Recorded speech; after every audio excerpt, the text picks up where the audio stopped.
Let's see, Susan, I'm going to let you run us through this. Let's take the first item of discussion, and if you will refresh everybody about what we have been discussing in the last couple of meetings, if you don't mind. Okay, Since we've got so many new people here. Item number 1, review 678410, which is voluntary retirement. We had settled on, or at least agreed to at the last meeting, to look or send to the actuary three options. 20 years at 2.25% at age 50, 20 years at 2.25 at age 45, and then if you work 25 years at age 50, you increase the multiplier back to 2.5. That was what we kind of settled on at that moment. Okay. Any of you members have anything you want satisfactory, or do you want to add, subtract? Do we need to do one at like 22 or 23 years, just so we can do the math if we need to? I don't know how many options can we send on this? I would not send No. a lot of options, Like but what's I mean, That's a lot. well, I mean, because we're sending disabilities as well. We're also possibly going to send COLAs, so I would have probably only add one more maybe on the service retirement part. I wouldn't do like 4 or 5 or 5 or 6. Or, See, if we did one other number, then we could kind of we could probably do the one other math number. to figure out where we're. Put one in the middle, you mean? You want to do somewhere. I feel like 23? moving it 1 year should be able to give us a scalable, Yeah, I would think, I would think so too. change. So for every additional year we move backwards, what does that look like? And it'll probably get you close, right? And then once it's written out. But do you keep it at age 50, or do you do the other scenario at age 45? Trey, what do you have to say? I'm new to coming to this meeting, late breaking, but we can come to the meetings apparently. You have to say thank you for recognizing me because I'm not on this committee. Oh yeah, thank you for recognizing me because I'm not on this committee. Yeah. I chair the other committee.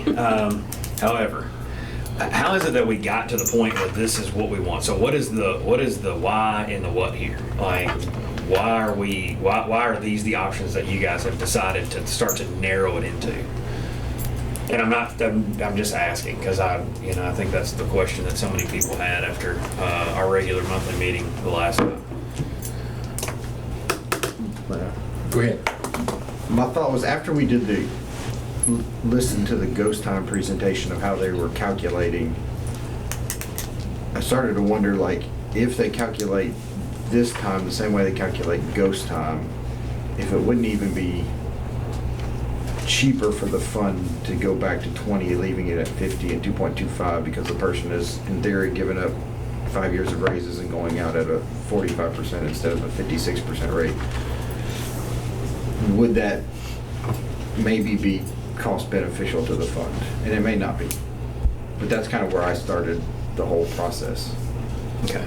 It's just basically drawing a line through 25 and making it 20. And see if people do go out at a 45% instead of 56 and whatever percent it is, that does that benefit us in that way, and also does it benefit us with filling some of the 150 vacancies we have between us? Like, is that an attractive I see. thing So on the outside? when we distill this down to where it, in its core presentation, is it because we're trying to affect positive recruitment and retention of the funds of our membership? Is that what our objective is? Or are we just deciding, hey, we're bored with how things are, so we want to make a change? Well, my opinion is why we should look at it is, it's been 10 years since we changed it. I think we need to look at it every so often, and 10 years is just an easy number, right? And it's been 10 years since we changed it on a 30-year plan. Yes. I mean, that is my concern with all of this. We started with the reform and we said, all right, our fund needs help, and this is one of the things we need to do. We're going to change the retirement from 20 to 25 years, and this is a 30-year lookout to fix this thing. And so to me, if we're looking at it at all, so if we're looking at it, one, we're saying, hey, yeah, you all thought you knew what you were doing at the time, returns are better, whatever it happens, life changes. we don't know that the 30 years is a real thing anymore, 30 years to fix this, which I'm actually not so sure that it's not, but, you know, we'll see. And then saying, maybe we can absorb this kind of a change. My thought is to look at it in 1 year increments. Ideally, you'd be able to replicate that for a year. If you go 1 year, it's this. 2 years, is it double that? Or is there some difference in the actuarial assumptions that make it, you know, 2.5 times or whatever it looks like? So that's, from my perspective, how we've looked at the 25 to 20, because obviously it was 20, so that's just out there in everybody's minds. But also, what are the phases in between? Right. And I don't know how you all are, I mean, but I get a lot of questions like, you know, can we go back to the 20? You know, can we afford it? And, you know, this will give us that answer. So, go ahead. And the reason I came up, I've been pushing for the 45, and where that came from was I got numbers of people's hire dates and their birth dates, and ran some numbers roughly. But the median hire age is 25. So I think if we are going to say, you know, we're going to do a 20-year retirement, we need to look at, you know, half the department or half the members being able to retire at actual 20 years. So I'll agree, and I think there's, again, some subjectivity to what everybody wants, and I think that is, at the end of the day, where we've got to figure out the what and our why. Like, why are we here? So again, in not understanding what was looked at before, you know, obviously you've heard my thoughts about different things, but at the end of the day, the thing that I see the most is that we're here to make this change because health of the fund is also subjective to somebody's opinion, okay? So comparatively speaking to things at the state, you know, we may be way more healthy than many of their plans. You could take somebody in a different state who has a different defined benefit plan and say, hey, we are not as healthy as them because our unfunded liability is at, you know, 70 some odd percent and theirs is at 87%. With that being said, what is the why and what we're doing? And if it has to do with recruitment and retention, I have been vocal about this, that this is not the platform for that. However, I understand the need for it because it is the platform in terms of growing the membership, which brings in more people and creates less of an unfunded liability to put on the backs of the city that we already have to get paid. We all understand that. So we're past that point, and I think we just need to recognize that it has to affect positively the recruitment and retention efforts. I think it's easy to pick a half dozen things that change recruitment. I don't know that it's easy to pick a half dozen things that change the retention side of it, because Chief, is in our understanding with the fire department is our, you know, our staffing levels are pretty decent. I mean, they're pretty solid. They're in the 90%, if not higher next month. However, the police department is not, and I'll just be completely honest. I mean, hiring 41-year-old people wasn't a favorable decision in my mind, and again, some subjectivity to my opinion. But that was not a good, I don't think that's a good plan, because having 25-year police officers after age 41 doesn't leave us a lot of room for having able-bodied people to do that job, in my opinion, okay? Obviously, I'm a huge proponent of the drop plan. I'm not here to try to sell you 100% on the drop plan today, but I think that's a great idea. I think the drop plan's good, and I think the police department supports the drop plan because they've created one without actually creating one. If you're doing hirebacks, you're doing a drop plan. End of story. Matter of fact, you're doing a drop plan and you're doing that member a disservice because now they're coming back at likely a lower wage to begin with. So my point is, I think you have to cook this down. And I mean, I understand you've got these three things, and I look at them, and I'm like, I don't disagree that these might help recruitment efforts. But who are we recruiting? If we're trying to recruit other people that are in other divisions, if they're coming from smaller, you know, class cities or smaller cities outside of Lexington, and we want to bring them in and entice them because now they can work on a 20-year plan, that's probably a pretty solid effort. But what's that do to our workforce at the end of the 20-year plan, you know? How does that change that? I guess my point is, I think there's a way to structure this in a tiered system.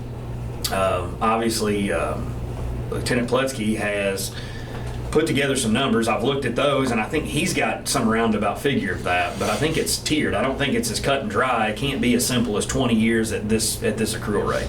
It's just my opinion. But I think, again, I mean, after listening to some of these other meetings, and there was secondhand information from people that were here and things like that, and I'm really glad we're recording this, by the way, so I can watch it again. But I feel like at that moment we have to figure out the why. If we're going to spend some money to come up with these equations, and why are these the ones that we want? And that's all I want to hear. So why? How do we feel like this is going to positively or negatively affect recruitment? But not only recruitment, but the retention aspect of what we're trying to do here. Because at the end of the day, I think it's a little taboo, but that's the reason we're here. Well, one of the other conversations that was had was around the occupational disability and the need to make changes to that structure. Noting that that is not a popular conversation, the thought was there needed to be another side of that to make it a little more palatable. And so looking at the other aspects of the fund and how we determine how we stay solvent was one of the factors to consider with it. Very much so. And honestly, I've been one of the loudest voices in the disability, and we're on the record and I'm being recorded, but I said this then and I'll say it again now, and I will scream it from the rooftops. That is the hill that I'm prepared to die on politically, if that's what it is, because it's not going to work. We've talked about it. The pension is a tank, and it has a few pinholes now of those issues, but in 15 to 20 more years, when guys that are going to be, and gals who are going to be at their 25-year pension plan, who started at age 41, whenever they get to that part, and we're not doing a very good vetting process in the front end of figuring out what their preconceived issues are, if it's a shoulder, a knee, or whatever, if they played 4 years of college football and then they come and they have a knee problem 5 years later, is that a direct correlation to the job here, or was it your 4 years of playing football? So I'm very much on the stump of, hey, we've got to get the disabilities in order, okay? Because it's become a lucrative measure for people to leave this job and to get paid with an extra benefit, okay? And I will firmly believe that. So if anything, I think that has to be addressed sooner than later. Anyway, I'm just trying to figure out the why and what we're doing, and especially with these three things. And I'm very open-minded, despite how forceful I seem with this. But Can I say something? yeah, now? oh yeah, you're the Okay, since I'm just happen to be the chair here. Since I'm the old guy that's gone through this many times, okay? You know, what we're just trying to do, we're going to send this to the ideas to the actuary. These are ideas that we came up with, okay? It may not be palatable. When we get it back, it may not be. That's one of the concerns I have with being recorded, is I don't want to get people's hopes up, and when it comes back, it's going to be not cost effective, and then we're going to cut it, and then they're going to go, and it's not going to be me, I'm retired, but it's going to be you guys that are active that are going to be catching the heck, because I went through this back in the 90s when we changed from a straight 75 to the 60 to 75 scale. And let me tell you something, I caught, you don't know how much, it took an unbelievable amount of selling to the actives, police and fire, especially the fire, much more than it was the police, to do that, and we finally got it through, and took some time. And then, then we changed it again in 2013, and that one wasn't as palatable as the other, but to me, but again, it did not affect me. This stuff right here is, I'm listening to you active, because it does not affect me. I'm retired. It does not affect, by the rock, other than the fact, as a citizen of this community, I'm concerned about retention.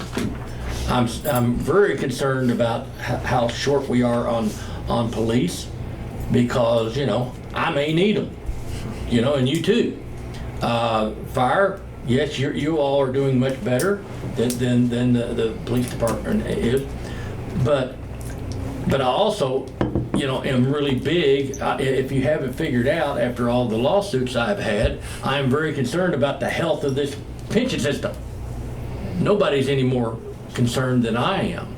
So, we do these ideas. Sometimes they're palatable and they're great, and we come back and we do it. It may come back and it's going to be absolutely too much cost, and I understand that, and we're just not going to be able to do that. So that's, you got to, this will at least give us some kind of I believe an idea of whether it is possible or not. Now, have I got off my horse now? No, that's fine. I got a quick question real quick before we get too far. All right, with retirees, their health care coverage, how is that paid?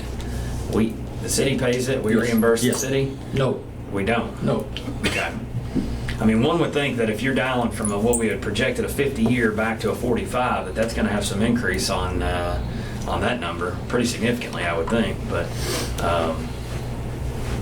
anyway, I just didn't know, what everybody's take was on that too. So, okay. And I do think those are the kind of unintended consequences that you have to try and think ahead of. All in the context of the fact that we just changed our rate of return assumption, and we're already going from 36 to 50% employer contribution for the pension side in the next couple of years. So all of this has to live in harmony with that, because it was $7.5 million this year just in increased contributions. So it's a pretty steep hill. That's all I'm saying. I'm trying to keep my mouth shut, but all right, go ahead. Thank you, Mr. Puckett. I have an opinion regarding these changes affecting recruitment. As we just heard, the median age is 25. So I tried to survey some young people that were in police and fire. And what I found out is that the pension is not what drew them here. And if there is a complaint about recruitment here from people who would like to be both police and fire, it's the 1 year plus hiring process. So I can't control that, and the pension won't control that.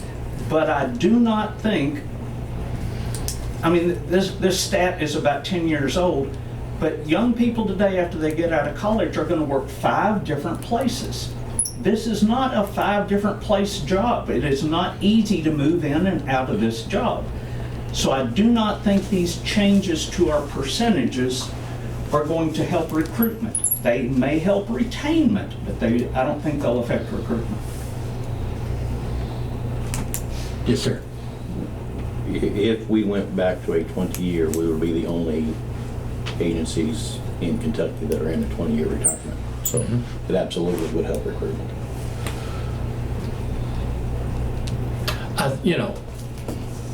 Just as a comment, since I stayed here for over 35 years. And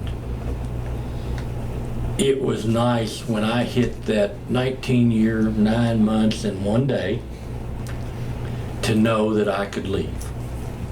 And the joke was, and it was a true joke, I went to the retirement, and got my papers, and I filled them out, everything but signature and date, and I had them on the dash of my cruiser to the end of my career. The bad thing was, about every 3 years, the sun would fade them out so bad, I'd have to go get a new set. But it was nice. I could, if something was bad going on, I could look at that and say, I really don't have to be here. But I chose to stay here. Okay? And I agree with Rock to a certain degree. When you first got on here, I was unusual. Because one of the biggest reasons I got on the police department was the benefits. I got explained the benefits. I never dreamed of being a cop, didn't plan on being a cop, and stayed. But I liked all the vacation, the holidays, and there was a pension. There was a pension that I was going to get. So there are some people out there like me that think ahead. There's also a lot of them that don't think ahead, you know, but until they get to about the age, 10 years, 10, 15 years, then you start looking ahead. Am I not correct, I think? And then you start thinking, oh gosh, I'm getting close to pension, you know? And I can change my career. I can get out of here and go. I mean, it's there's a balancing act, and I don't know where that balance is. I never have known what that balance is. I know what it was for me, but I don't know what it is for each one of you. So that's what we're trying to find, is that balancing right there. But the main thing is, being on this pension board, is I want to make sure this pension is here not only for me, for you, but for the next several generations after that. That is my goal. Okay? I want to hear. I think Mr. Russell's right with the 20-year. I think it can affect, I think it will positively affect recruitment, and I think it affects the right recruitment. And I'm a firm believer in that, because I know enough guys that are young firemen who put in their time somewhere else, and to Rock's credit, and he's exactly right, in my opinion, our 1 year or our lengthy hiring process detracts a whole lot of folks from, sticking it out, because now they've already got 2 or 3 years in somewhere else. And then they've got to wait another year. They come on like, well, I've got 5 years into CERS or wherever, there has to be a lure. And I do think that could help it. But I also think, on that same token, as a fiduciary to this fund, that there's a reason why nobody else has a 20-year. It's because it costs something, And again, it has to be whether or not it's affordable for us to do that. And I think there's just different versions of it. But it sounds like you guys have a motive here, so. Okay. All right. If there's no more discussion, for the members of the committee, Did we want to add more besides the 45 and the 50? That's what I want to know. Okay. I need somebody to make a motion as to what they want to send to the actuary. What parts? How, I think we've got 3. Do you want to add 1 more year? What do you think, 22, 23? What do you? I was just thinking 1 year at a time, just 1 year. So if we went from 25 to 24, all else constant, what would that look like? Okay. And then being able to pick that up and replicate it Replicate it down. was my thought. Because I think ultimately, once you get that idea, and then once you get a package together, you're going to have to rerun it again, correct? Right. Just to make sure that what you guys have chosen is Right, appropriate. right. So it might give you an idea, and then you can narrow it down a little further once. That's what we do. That's what we do in this committee, is try to narrow it down. But Yeah. at the end of the day, we'll have to do it. Okay. So if we can. 24, and then 45 and 50, that would give us an idea of, that we can extrapolate down, you think? I'm okay with that. So 24 at the 2 1/4, 50 years? Like same as it is all right. currently, but with the 1 year below? Okay, can you give us all of it one time so we all understand what we're going to be sending to the actuary? All right, so I have going to 20 years at a 2.25 multiplier at age 50, and as well as age 45. Okay. 24 years at 2.25 at age 50 and at age 45. And then if you are at 25 years at age 50, the multiplier goes up to 2.5. Okay. Are the members okay with that? Okay. In consolidation with everything else. Yes, I'm interested in looking at it all together. I would like to see these numbers. That's I right. agree that I would like to see Well, these numbers. I agree. Thank you, yes. At the end, when we get done at the end, we'll Got it. do it, okay? All right. Yeah. All right, next one, Susan. Next is 67A460, permanent occupational disability. Read what we've been At looking the at. last meeting, we narrowed it down to a new range. The range was 1 to 5% whole body impairment rating. The disability would be at 20%. 6 to 10% whole body impairment rating would be at 25%. 11 to 15% whole body impairment rating would be at 30%. 16 to 19 whole body impairment rating would be at 35%. Anybody over 20% or higher would be at our current disability calculation. And just to refresh, that's 50 plus your rating factored in, correct? Yes. Yeah. Well, at 20% or higher would be at a 60%. And then if your whole body was higher than 20%, it would be that additional calculation. So it would be at a minimum 60%. What are those bottommost numbers, the lowest percentages? Can you do that one more time? Yeah, the last two. Well, So like Very small. like 1 to 5. One to- yeah. Okay, 1 to 5 is 20%. 6 to 10 is 25%. It's this corner. 11 to 15 is 30. 16 to 19 is 35. And then 20% or higher would be at our current disability calculation, which is at 60% is the minimum.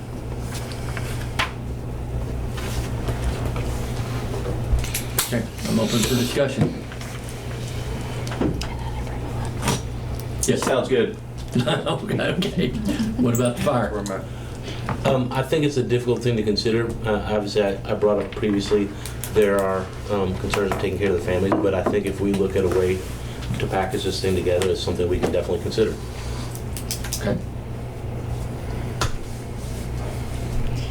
Anybody else? Any other comment? Yeah, the only comment I'm gonna have is, you're gonna have to sell it. You and you are gonna have to sell it, okay? And if, I guess one other thing, since we're going to put it on the record, can we just go what the historical percentages look like for those who maybe have an idea?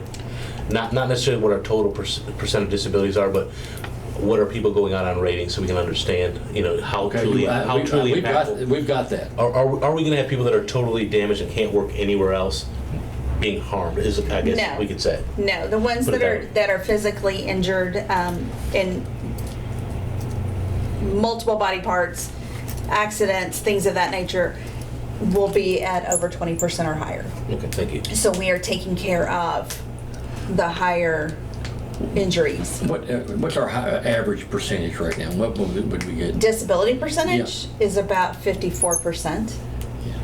Is you what it- mean the total? Oh. That's The what total, Average- the total rating. Total rating. Yeah.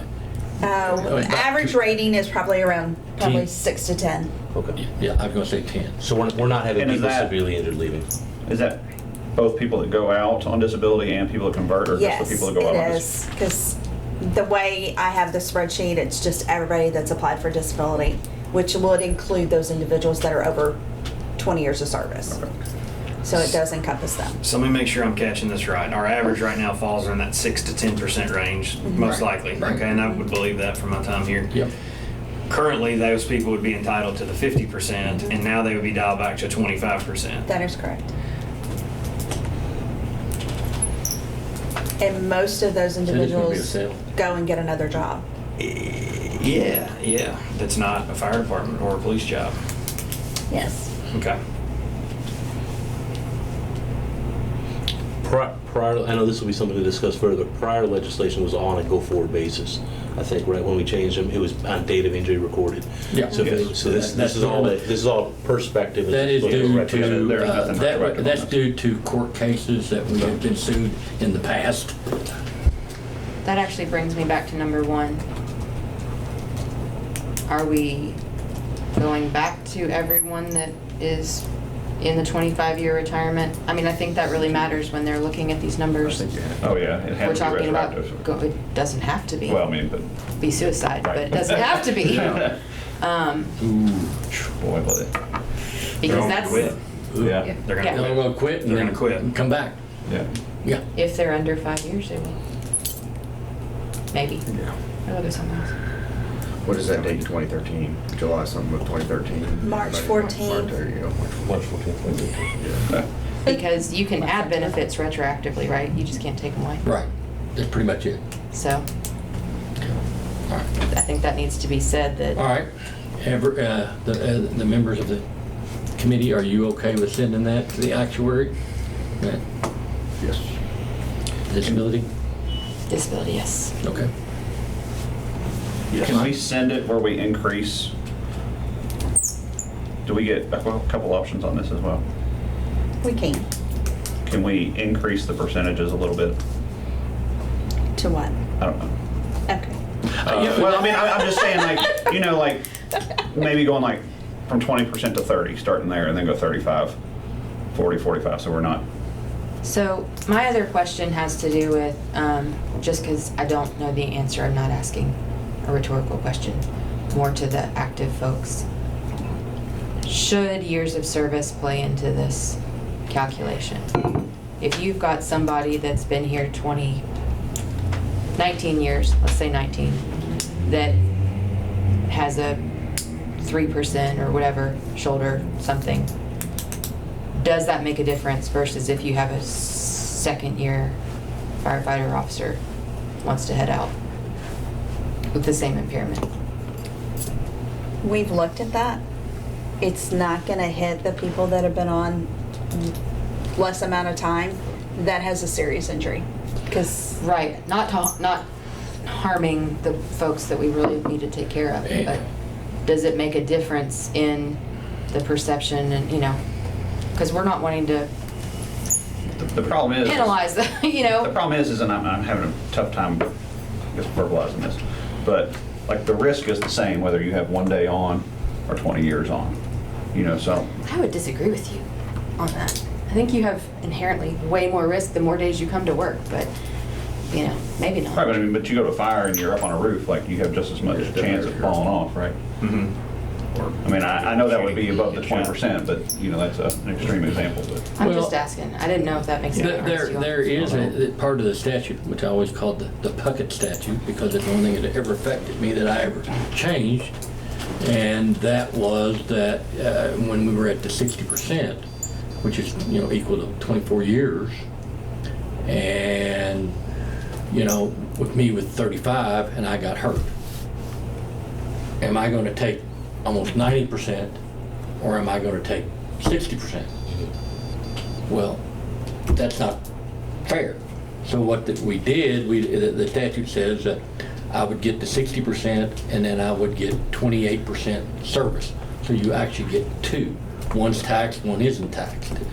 That's not what we do anymore. What is it? you can't do two. You cannot put two things on a 1099-R. It has to be one or the other.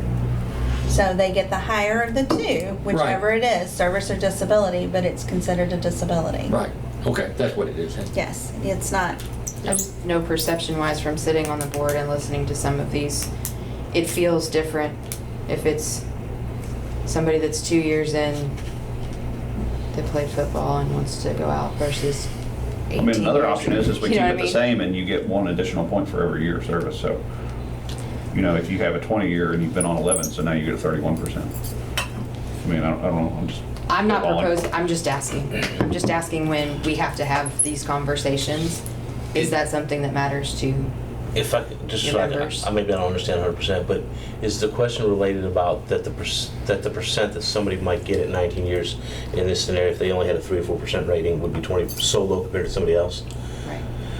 I think that speaks to the potential for why you might look at a tiered vesting, where somebody who might have a actuarially reduced benefit if they haven't hit full retirement service.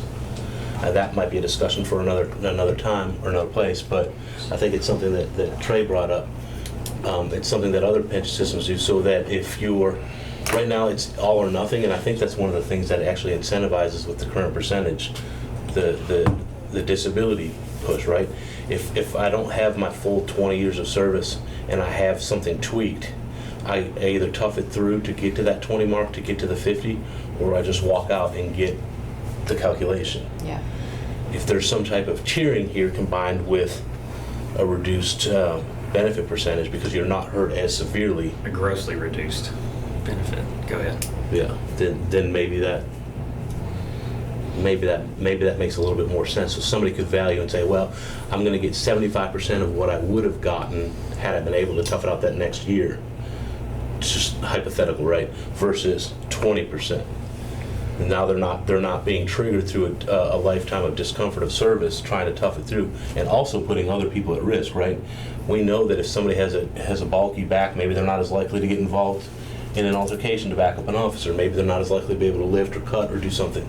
So they'd have to make that value-based adjustment, because they will, for their family. Do I tough it out with a reduced ability to work at one of these percentage ratings so that I can trigger to that full benefit. And I think that's why there's some merit into basically a concept between what a full retirement achievement versus qualified. You're qualified to leave and you can draw something, versus your full retirement, you're getting the whole kit and caboodle, the full check, the full insurance benefit. I think there's a place for discussion for that. I just turn it back to everyone else. I'm not making a motion to change anything. I was just asking a question. I'll go back to the original, the original scale. Sorry about that. No, we're fine. Okay, it's up to the members of the committee. What do you want to send this to the actuary? Right? I do. As originally stated? Okay.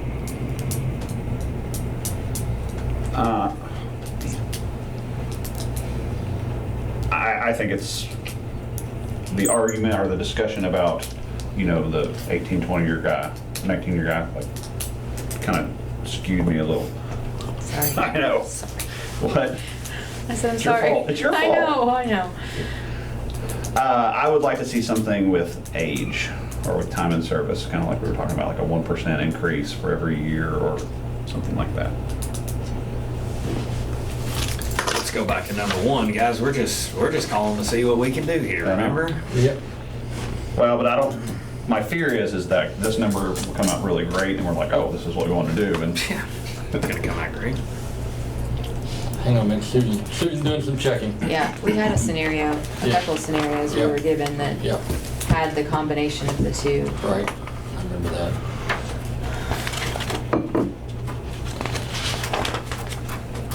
sorry for throwing a monkey wrench in. My monkeys. I'll blame Mary. What's non-op? 2% a year? Do what now? What is non-occupation? 2.25% for Yep. each whole year. For each year, whole year you were here. Whole year worked. So is that Here it is, Susan. backup? Thank you. Well, that's what I had, and I was trying I mean, it could be. to decipher it.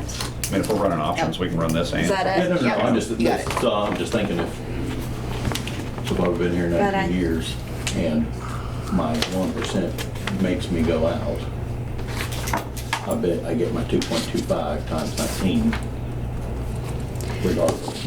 Yeah, this is one that we sent. It was based on 30%. You had multipliers, and then it was Wait, 0.65 for each year of service.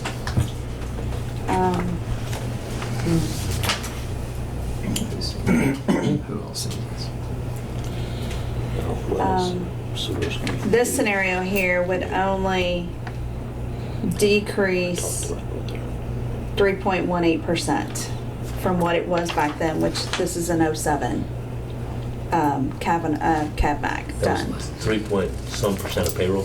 3.18, yeah, decreased 3.18% from 46.75% to 43.57%. That was at 30%, so 20. That's what it creates. Yeah, and that was starting at 30, and then there was an average percentage of impairment to the body as determined by two physicians, and then you got 1.65% for each year of service. It also solves this question. I guess is the easiest scenario to just do the years of service. Just say, you get 1% for each year plus this, or what's. I mean, again, we're just looking at to see how it comes back. So I don't know what the I mean, easiest. at what level though? If you have 20, 15 years on and you get seriously injured, then you might be at 100 and over 100%, which not paid, but Not too. does it not save Yeah, your cost? there's probably not to saving us exceed money. limit of 100% of pay with the dependent factor. You gotta be a top This one end. was 75%, was the max. I guess the other thing to raise, does the dependent factor change at all in the discussions y'all have had? Because disability factors in dependents, correct? Depending upon the level. Just If they pass away? or Dependents are only. dependents only come into play when an individual passes away. Right. Yeah. But they had a disability, right? Yes. That's what, I guess that's what I'm asking. Okay, just trying to clear. No, I'm asking, are there any other assumptions being considered? Because that's just something y'all need to think about, is the dependent factor of a disability that goes into a spouse for support after death. They get 60%. And then if there's children involved, then it goes up to not to exceed, I think, 100%, depending if they have more than 3 children, I think, something like that. I think it is 3. Yeah, and then once the children age out, which is age 23, then it goes back to the 60%. And only if spouse they're in receives. school. Yeah. Right. Full-time. So, Full-time. So when this thing goes to the actuary for their machine, are they going to keep that structure Yes. over there Yeah. plus this? I just want to make sure I understand. Yes, that's an existing structure, so that would Yeah, not that change would not unless change. Thank this you. committee wanted it to be changed. Thank you. Yeah. Well, we have Half a a, percent, 1%, what do you know? I think 1%. You can do the 1% and then cap it at. Well, this one, I mean, we were doing 75. 0.65%, so you're going more than what this one was. Yeah. yeah. I think 1%'s, Let me play But devil's we're also- advocate. You want to do, can we do it both ways? You know what? That's what I was going to say. Thank you. so, okay. So we're killing out your other option of increasing Okay. the percentages. Yes, that's fine. I'm just trying to Okay. stay clear We're going here. to send it the way, All right, so we're gonna have the existing, right, what I just spoke of Right, just a few earlier. minutes ago. And then we're gonna do with an addition, of 1% with an additional 1% per per whole year, whole Yeah, year. that's fine. whole year, added to their disability percentage, or their disability percentage. Mhm. And you wanted to do also the 0.65% as well, is what we had looked at in '07, do you, or, You can just choose one. well, I thought somebody had said I said half a devil, percent. I devil's said half or advocate kind of one. thing. Yeah. Whatever. Huh? That one will get, shouldn't that get us somewhere in the idea? Yes. I would Yeah. think so. That should, Yeah. you should be able to Yeah.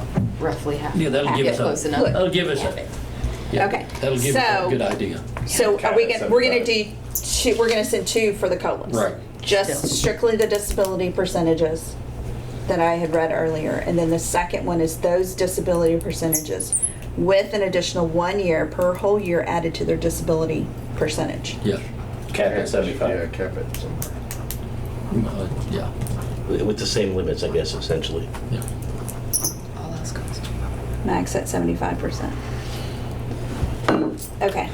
But, yeah, and you guys do understand that when we talk about that tiered system, it alleviates some of these questions, and it would alleviate some of the number 1 questions, and it would account for a transitory workforce.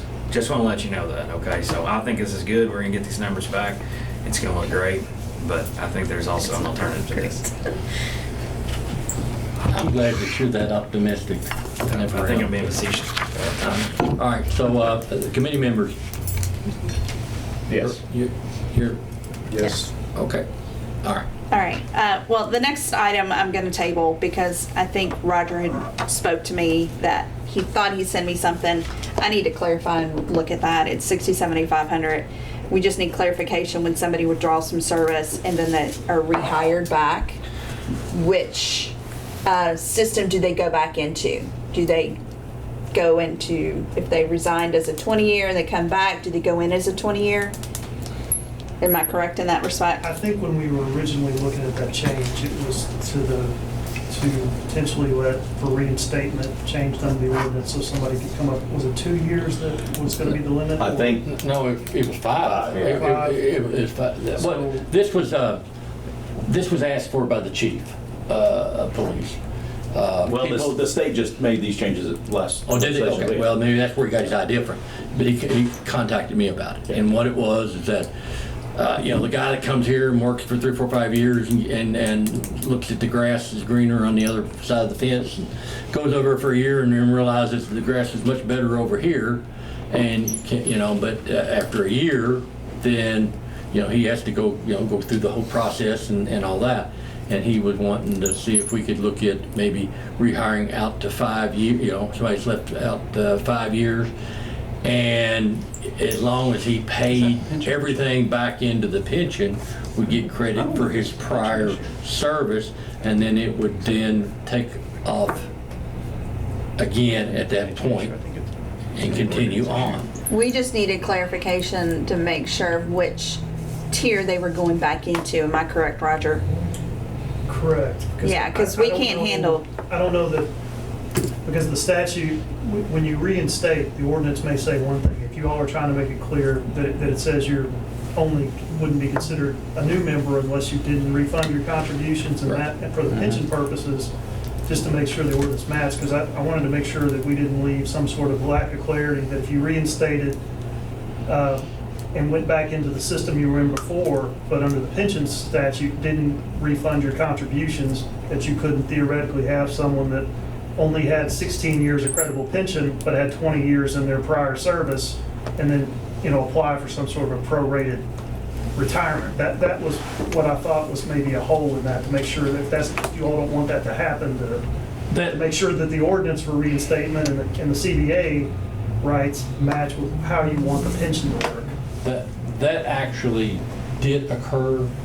We had a individual that actually was made chief. Went out of was out of the system, and then came back and became chief. Never paid back any of his money back in there. He was chief for 3, 4, 5 years, and then went out on a disability. And it cost a lot of money. I have no idea. Who, sorry. That was before your time. I was gonna say, You're a mere baby. I have no idea. So, we'll look into that again, and I think Roger had sent me some information, so I'll see what I can find out on that. So I just want to make sure, since there's Yeah, more than one moving piece to that reinstatement question, that whatever is worked out on the ordinance or statute side matches for what the intent would be for someone if they didn't make a refund of contributions. Right. Roger, I'm pretty sure that we changed that. You're going back a long time, 30, almost 30 years ago. The statute, we changed it to where, like I said, if you come back in and you don't reimburse, you don't get credit for that time. I think it says something to that effect, but. Right. And you start over like it's day one and start paying in. The big deal was the concern that I have is that you come back in at day one, and then a year later you go out on disability. I just want to make sure it's clear what that means for someone if they didn't make it, but they're otherwise reinstated for every other purpose for where they were at in the system. Okay. And that statutory amendment that you're talking about was before there was the 2025 break in Yeah. years. So Mhm. Yes. We think it's a self-correcting problem because it can't be too much longer before there's nobody that was in the 20 plan that's going to be able to come back. Like they're going to Yeah. be too old. Like it's got to be a self-correcting problem here in the next few years, I would think. So I was just saying, you could directly, you just have in the new statute that it's anyone hired after the 2013. That's the only people that it applies to. Okay. So does that account for, is there any consideration on bringing people from like CERS, and is that what? Mm-mm. Okay. Not yet. Nope. That seems like a wise move. It's like foreshadowing. Huh? If we're gonna look at it, I'm gonna be honest, if we're gonna look at all of this stuff and do the work and spend the time, I feel like we should look at all of it. It doesn't make sense to pick it up and put it down and pick it up and put it down. You have too much loss of knowledge in between these board, we're all somewhat, not all of us, some of us are fairly new. We've had a lot of turnover. I just feel like if we're gonna spend the time on it, we should spend the time on it. Which part is that? So, let me look. If you want to look at tiered systems, if you want to look at drop, if you want to look at whatever, if we're looking at how everything is written and only tweaking a few pieces, and then next year's going to come back the other things, that just seems like a waste of a lot of time. Well, I'll say that I think I agree with you, Commissioner, because, we just heard that this is something that the police chief wants, well, something that the fire chief wants to consider is what does it look like to our applicant pool if a member from CRS could get reciprocity into our system. Currently, statutorily, there is reciprocity the other way if you separate from here and go to CRS. So, to your point, I think if we're going to look at pieces of what divisions want, we should probably consider what the division of fire wants and consider what that looks like to the applicant pool. It may even ultimately drive more applicants to the police side, which, as we've discussed, is a factor of 5 times greater vacancy rate compared to the division of fire. So.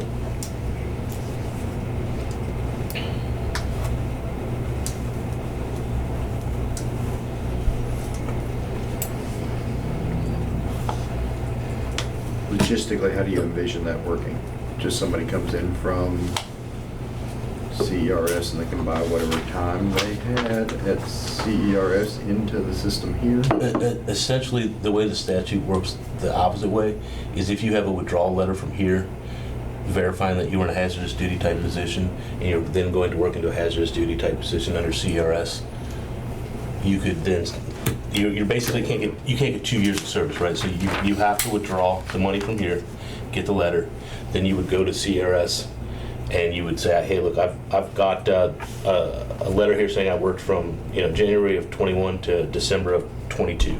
So I have 2 years of service there. I would like to, as I start my employment with the CRS agency, have this credited towards my total time served in the system. And they run an actuarial machine that says this is what you have to pay. Because the idea is, of course, that you would be putting into the system normal costs for the employer as well as the member, plus any rate of return that's been assumed, so that it doesn't cost the pension system any money. So I think that's conceptually how it would work. There might be a little variation of percentages, this and that, but it's what it's not about. If ultimately the actuarial machine says it costs $100,000 to buy 5 years of service from CRS to here, That's his decision. If you can't do it, sorry, then don't do it. Are they able to buy pieces and parts, or is it all or nothing? I would think it'd be all or nothing, yeah. You can buy what you can afford, and there's payment plans for a lot of the places that allow this reciprocity. Ultimately, I think it would be a decision of, if there's a payment plan, that puts work on you all to calculate that stuff, and you all on the the money in, money out side. Or it says, hey, if you can only afford $10,000 worth of credit, you get 3 months. If you can afford more, then you could buy more. I don't think it's necessarily a decision for the board or the fire chief or the police chief or the unions to say, we want to make this easy for them. I think that the discussion might be valid to say, can we make this an option? And if we make it an option, what ultimately is the result of the hiring pool?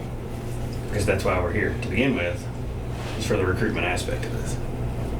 Yeah.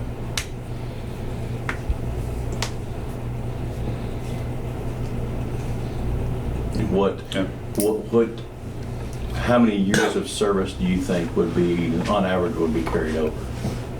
I mean, I guess it would be how well financially suited they are when they come over. I think you should put a limit on it. The most limits I've seen are probably like 5 years. Well, so here's why I asked. In the state pension, you are vested after 5 years. Is that working 5 years? Mm-hmm. Okay. So you would be an idiot to transfer your time to any other pension because you're already eligible for that pension. When can you draw at 5 years of service in the hazard system? 59 and a half. So if you could draw at age 50 with 25 years of service, would you make more money from 59 going forward, or with a reduced rate? Again, that would have to be just a situation that somebody would look at. I think if you're looking to get in and get out, then if you have 5 years here, you come here and do 20 years, then, I got plenty of time to decide if I want to keep adding to this 5 years or not. Plus, what age am I going to be when I leave?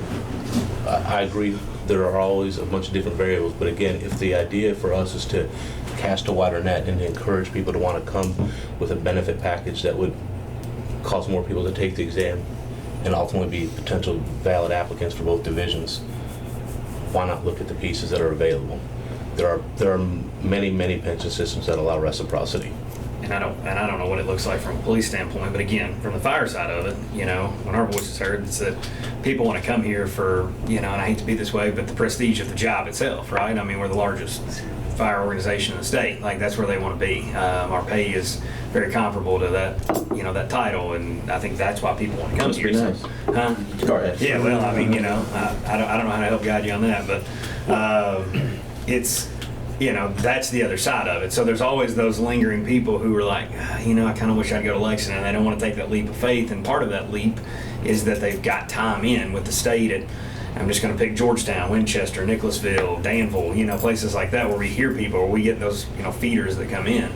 And so I think it would help, like you said, I think it would help widen that pool, because those people are wisening up, and it's such a competitive job market at that level that they're raising their salaries, pretty significantly comparatively to what they'd had 10 years ago, to try to mimic similar to what we have to keep people and to recruit people in and to keep them there. So would they have to go through your academy? absolutely. Well, That's a divisional level thing. That's not about That's this. not us. Yeah, that pension issue. we're not here to talk about lateral transfers. We're still here to talk about people from just coming to the job. But yeah, I think But, it's, the only concern I have is, if they're gonna come here and they're gonna buy some time, I don't want it costing the system. 100% of it. It's got to be accurate. and it has to well, be reviewed. don't say that, 'cause some of those actuaries scare me to death, because they I just don't understand. make Yeah. real good sense sometimes, but. That's kind of where I'm at. Are we just in a bigger discussion of buying time again? I mean, really, that's what I did. I took my state time, I rolled it out into my 457, and then I bought time when it was available. I mean, are we back to just that? Is that just I mean, an easier that- solution than trying to come up with some kind of buy-in? Like, do we just want to sit it of, hey, you can buy on your way out, or do we does that make sense? My question. Well, I feel like we're just back to buying time. Yeah, that's what it sounds like to me. I do see your argument, but I also see the argument of one, politically, the concept of ghost time is not generally favorably received by people. Purchasing time in to get more money out for something, but the concept of you've served X number of years in totality, and therefore a life of service is based on that. Keeping in fact, some of us, we had a discussion last time, there's not the same type of Social Security coverage in this plan versus others. So what does that do long term? Because the ability to get a full pension out of this is what you put into it. Keep in mind too, if you don't reset the clock, then we're looking at putting people 30, 35, 40 years of service. What does that drive with your disability rates? I'm just saying, again, I think it's a worthwhile endeavor to look at it. And not everybody's going to do it. It's an option. Yeah, it's not like opening up ghost time, which is open to everybody. This is just if, Are you talking about making it available the day they start, or are you going to make them vest somehow before they're able to buy it? I think that's a discussion to be come up with. Because that's kind of what you're talking about. Because in the CERS system, you could buy time once you vest from other stuff, as credit, but you have to vest first. You don't get to do it immediately. You have to put your time in first to vest, and then you can buy it. And I think, that's one of those things you would look at. How do you structure it ultimately to make it an attractive option for somebody who would look at this job, but also a cost-effective one from the nature of, how does that affect the pension system long term? The CRS system, I believe you have to be vested, which is 60 months for them. So again, that could be something, again, to be considered, right? At 60 months, more often than not, at least in the Division of Fire, you're probably not going to separate. So then maybe at that point you trigger that concept of, well, I have this time over here. Do I want to pull it and take my number from 60 months plus X, whatever I can afford? Again, to the Commissioner's point, if we're looking at concepts of recruitment and retention, do we cast a wide net, or do we piecemeal for now and then come back another legislative session or 5 later, if we think the ideas are worthwhile?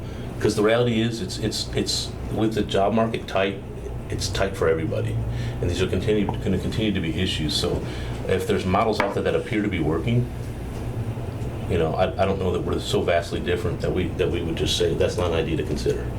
Well, and to simply play devil's advocate, is the doing it piece by piece better? Because if we are able to go to a 20-year and we magically have 2,000 applicants again, do we need to change anything else? Well, I would say yes, that's potential, but again, let's cost these options, because the way these actuaries are going to come back, they're going to say this change is going to cost X, this one's gonna cost Y. And if you piece the package together and the total package is palatable, you could assume more and then therefore achieve more. But if ultimately the total package is not palatable, then you would make a cost value judgment of like, I think this piece is more impactful to the recruitment and retention. Therefore, based upon the amount of money that we have and resources, we're going to do this one. These other ones, we'll see if they're effectual in the future. So I guess I would say let's cost them and see what they're at, or at least engineer them to see where they're at. We just need to make an actuarial thing. How would we even cost this, because we don't know how many people will do it? Like, how does the actuary even run those numbers? Well, if I understand it correctly, it would be something we would want to put in, or if we put it into being an available option, the cost would be determined when the person wanted to buy in. Yeah. So that's when it would be That's when actuarially it would calculated be, yeah. neutral, based on whatever pieces and parts we have at that time. But, I don't know that it would need analysis now. That's kind of where because- that's where I'm at. Yeah, because they would have to figure out how much the cost is at Right. the time when the person was buying. Well, but you would have we would just to. have to change the Ideas, KRS they're- to allow it, right? Yeah, we'd have to change the statute to allow Right. it. Well, and so what I've seen traditionally out of the legislative process, they want a report back that the actuary Sure. says this has no actuarial impact as proposed. Cost analysis? It's Yeah. yes.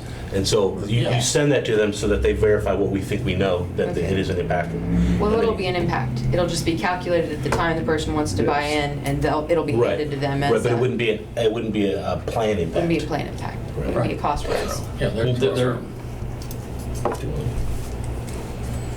So it's more of a legislative issue, not a. Good thing we're in the Actuarial legislative issue? committee. Yeah.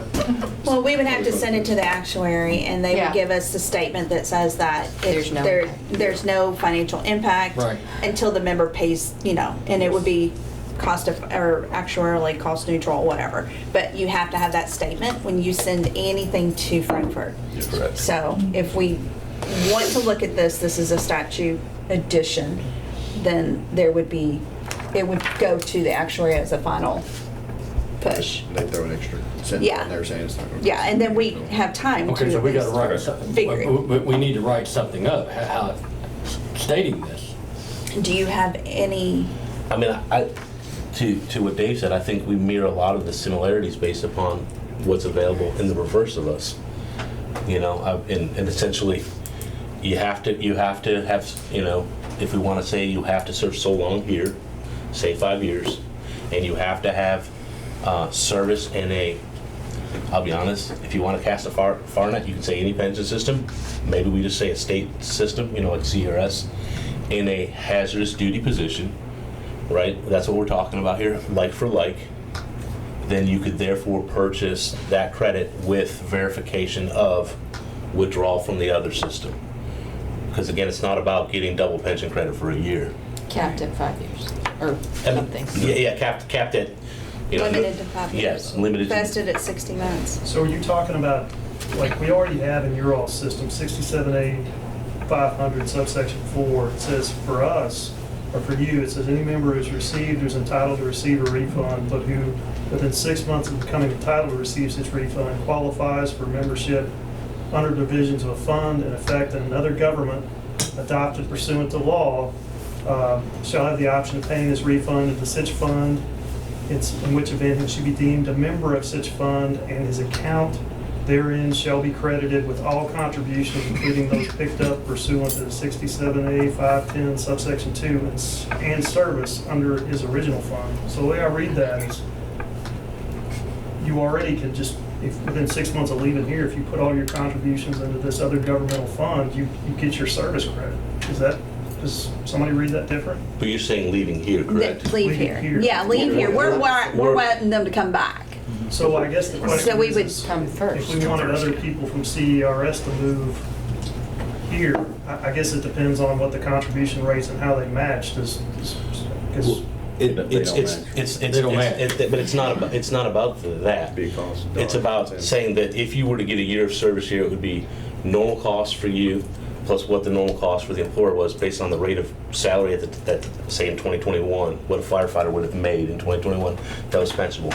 You would have paid $25,000, but we're a few years down the road, so it'd be $25,000 plus 7% plus 7%. That therefore yields whatever that math is.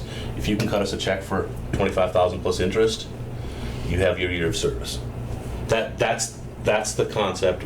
So you don't want it to be reciprocal where, right now, the way I read that, is you could go to another fund and get your service credit by just rolling your contributions in versus somebody coming from one of these other systems that may have had a lower contribution rate being equivalented out here.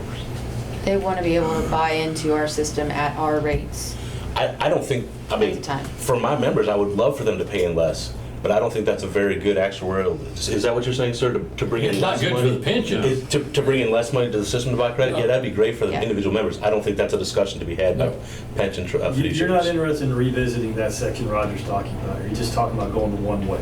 Right. Coming back. Yeah. Go to the, Yeah, yeah, leaving that the way it Right, is, yeah. and that's then what- adding, Right, yeah.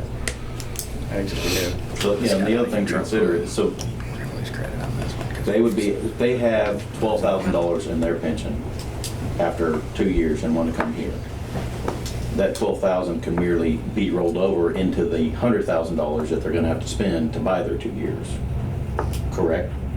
Yeah, Whatever that actuarial Yes, right. number is, they Right. can use, Well, apply that But it to it. doesn't matter. You have 2 years of service, you can buy up to 2 years of service. right. But if you could afford it. But whatever you're rolling over from your current pension into ours is just a drop in a bucket. You got to cover the rest of it. yes. Well, there's a whole. Because you have to cover the pre-tax, employer post-tax thing. contribution. Yeah, because remember, they only contribute 8%. Yeah. Yeah. But yeah, most And they people only get back either- what they put in. Most people either do what he did and roll it into another retirement thing in the short term, and then in the long term, they might do something else with it, or they just leave it there until they need it. So- I mean, if you wanted to take a home equity line, I mean, that's an individual's personal And Yeah, choice. that's up to them.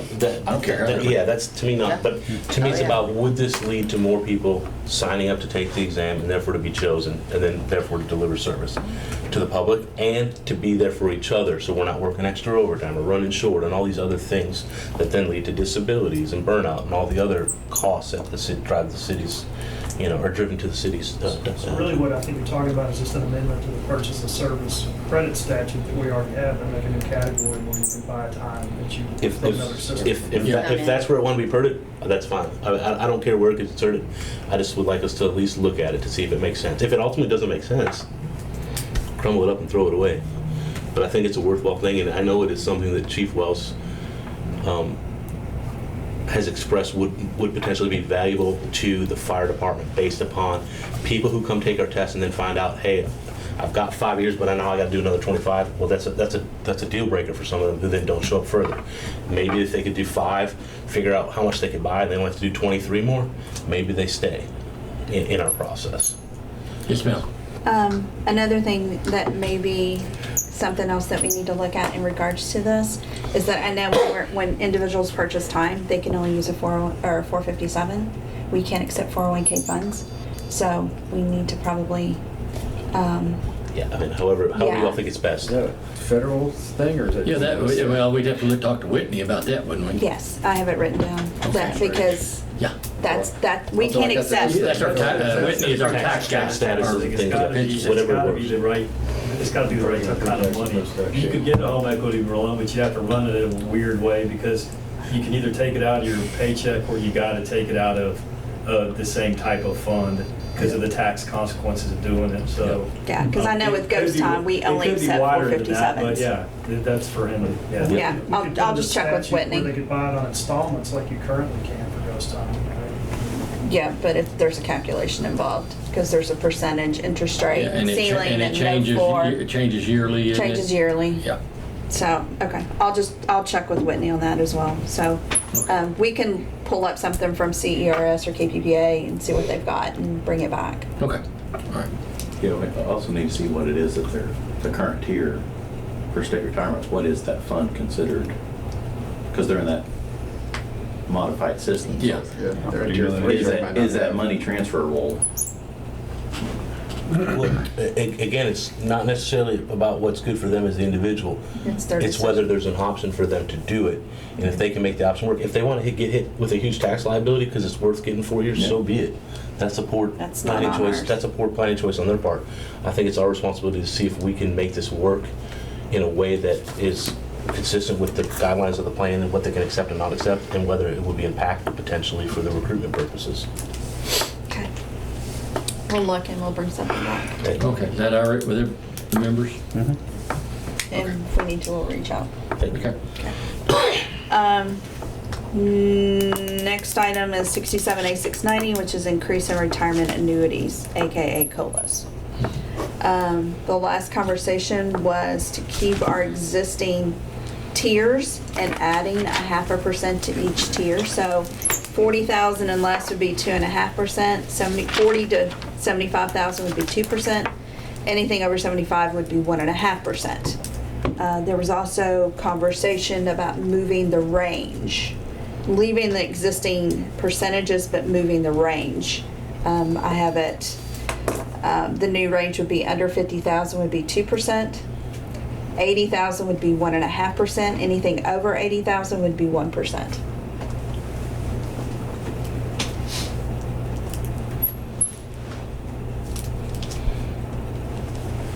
Needless to say, I'd like to go back to the 2 to 5 that we're paying for, but that's not going to happen.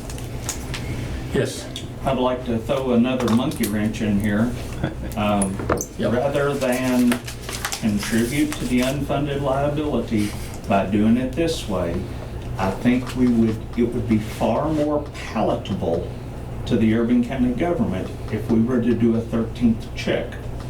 Now, there's already a statute or a legislation proposed to allow that for the state system. I find that one to be a little cumbersome. I just propose a 13th check. If you get a $3,000 check, you're going to get an additional check for $3,000 once. Once ever or once a year? Well, if I get my preferences, the board gets to decide once a year. I'm not sure I can get that through. However, once a year, just once would do well. Susan has pointed out to me that there are some Social Security implications, so I got to thinking about that. And she's correct. If you take Social Security between 62 and your full retirement age, you could lose some money.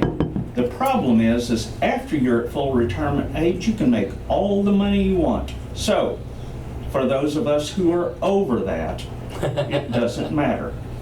For those under, it would have some slight implications, but as most of you point out, you either don't get any Social Security, or what I'm hearing is most people get $100 to $200 a month. $52. 100 to 200 a month. 700, thank you very much. Well done. But I think we have a far better chance with that one than with the one that increases the percentage. Can you go back and read through this again, Susan? Yes, Please? ma'am. The first one was leaving the existing tiers, which is less than 40,000 at 2.5%, 40,000 to 75,000, 2%, over 75,000, 1.5%. Other option was moving the range, which the lower range would be under 50,000 would be 2%, 50,000 to 80,000 would be 1.5%, and over 80 would be 1%. Is there a reason we aren't looking at the 50 to 80, and over 80 at the current? That was, the new ranges was at the current rate. So- We're at the current So keep it percentages. 2, 1.5, 1. 2, 1.5, and 1, Just yes. shift- I'm sorry. I Just definitely shifting the wrote that range. down wrong. Yeah, sorry. Got squirrely there in the middle.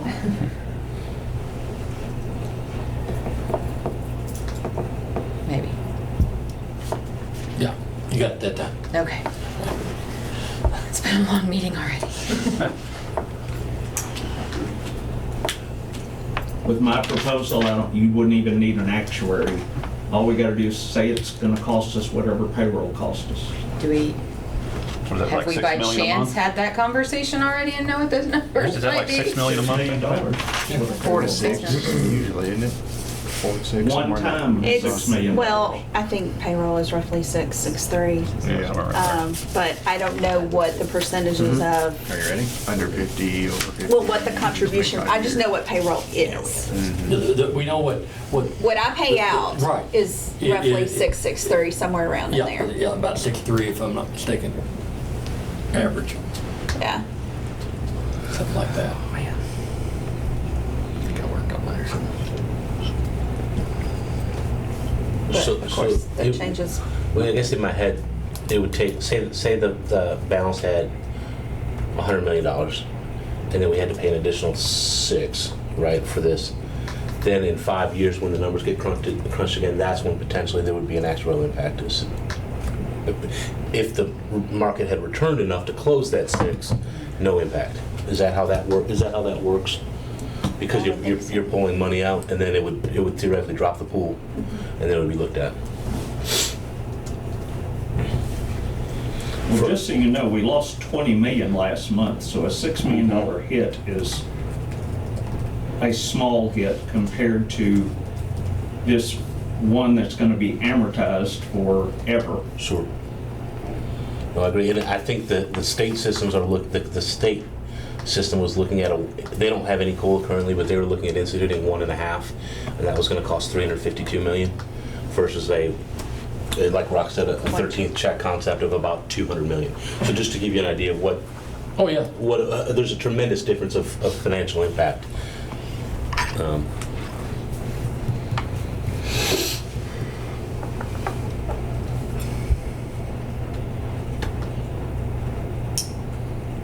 Cricket. Cricket. What do y'all want to do? I mean, you know. I don't know, truthfully.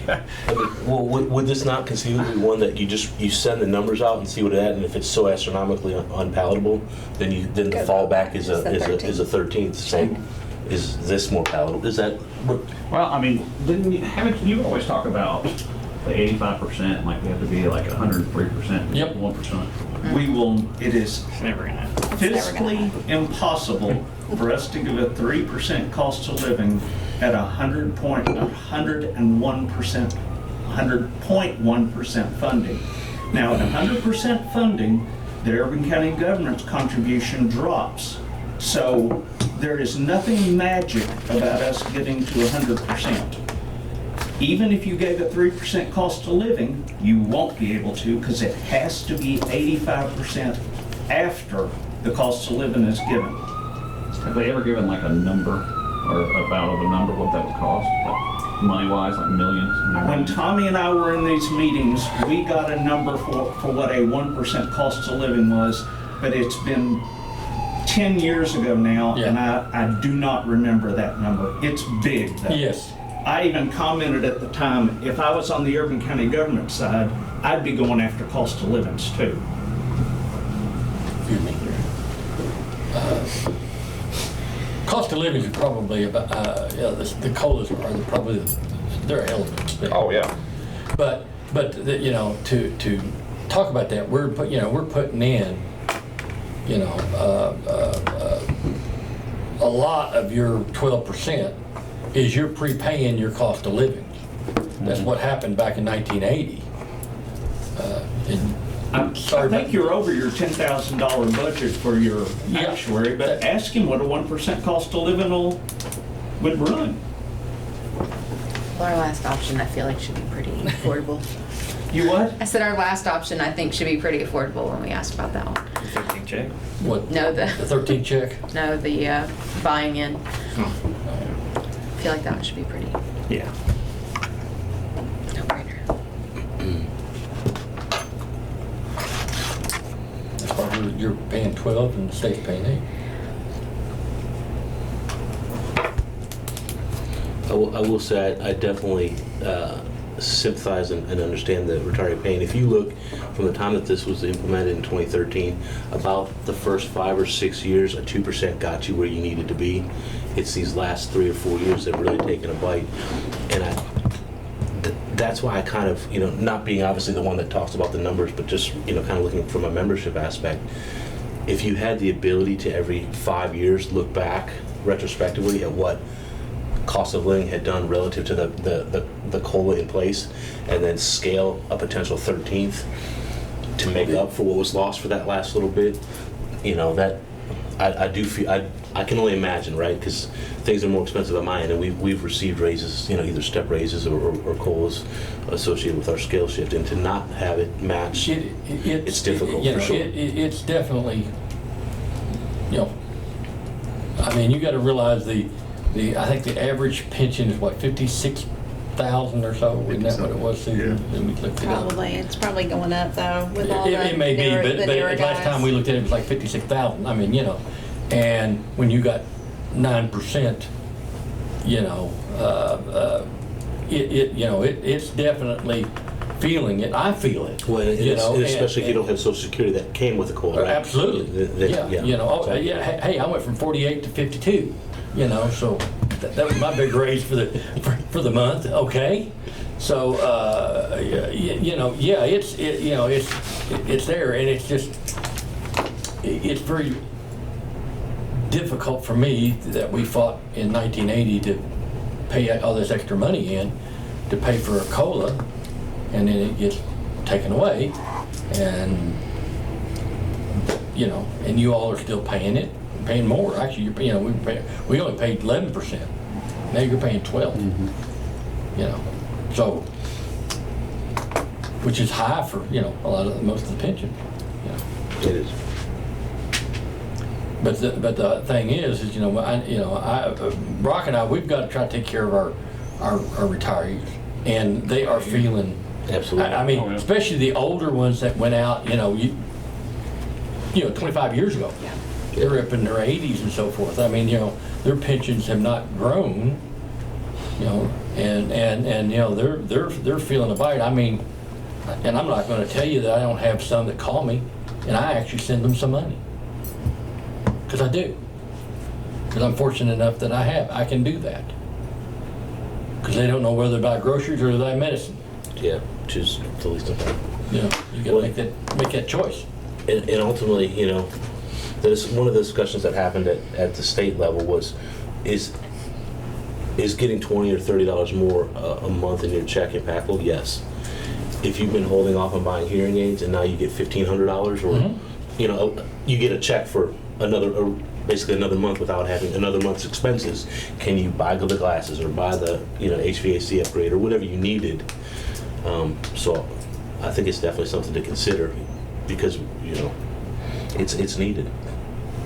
Yes, they do need it. I mean, yeah, there's a section of us that's not, you know, but you know, in reality though, if you want to look at those ones that are making the high pension, they also put a hell of a lot more money into this pension system than the people on the bottom.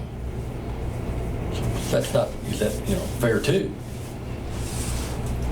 Well, and we're talking about historical, looking at what's coming. We're gonna have to look at the tiers. We're gonna have to. It's just, you know, Yeah, I think we need to at least once shift the collective tiers on bargaining those came in numbers. and things got, you know, kind of picked up as far as the increasing rate of pay, it's the tiers are gonna be poverty level. I mean, we're just not gonna be able to hold. So at some point, we're gonna have to look at that regardless. Not to back away from the 13th check or whatever, but I do think we need to know what that's going to look like, because it's coming. I mean, historically, I think Susan, I'm trying to remember. We looked at this several years ago. What was it? What was the average CPI? It was like 3.3%, something like that. I mean, you know, it's been very low up until Yeah, just, you know, within the last 2 or 3 years. You know? I have it in a spreadsheet, but it's in my office. I know I read. And I think it is. I think I'm close on that. history-wise, I think the CPI has been very low up until probably the last 5 years or so. And it's a hit or miss. So, I mean, like, if you look at it 5 years ago, it's probably nil to none. But the last couple, Yeah, it's but then you look gone. back in the 90s and 80s when it was like 18%. Well, even 5 years ago, I think it was still low. I Right. think it's just creeped up in the last 2 years. I actually ran the numbers since April of 13 when we sort of did this change From April 13 to 14, it was 2%, 0, 1, 2, 2, 2, 0, 4, 8, Eight. 5. Yeah. So it ends up being like 32% over the 10-year period since the COLA I said 3.3. so, you know. schematic came into being. And if you had only gotten the 2%, you've lost 10%. Obviously, if you've gotten 1.5 in that time, it's more than 10, and 1% likewise. You know, letting merit to try and examine, can we do something that You know, makes sense? You know, my always thought was that, and let me just say, when I, years ago, when we started changing the cost of living, it was an automatic 5 for years. Automatic 5. And I got on board in the early 90s. I said, you know, wait a minute, we can't justify when the CPI is 2% and we're giving 5. You know, you're not supposed to get a raise when you're retired. But again, on the other side is, you know, when you retire, I want to try to keep that same dollar at the same value as when you retired. So, you know, and what we ended up doing then is we changed it to the CPI. And boys, let me tell you something, I caught a lot of grief over that one, you know. But, you know, the trouble is, if some citizen came in and sued us saying, how do you justify a 5 when the CPI is, you know, a 2? You know, it's kind of hard not to. But so when you when you kind of change it to where the what the CPI is, I'm not saying the CPI is perfect, but at least you have something to fall back on. If you understand, if you see what I'm saying. And if I'm not mistaken, we did some studies back years ago, and it was like 3.3% or something was the average. If you look over, even though historic, you know, back in the late 80s when it was 18%, I remember paying 21% for my house payment interest.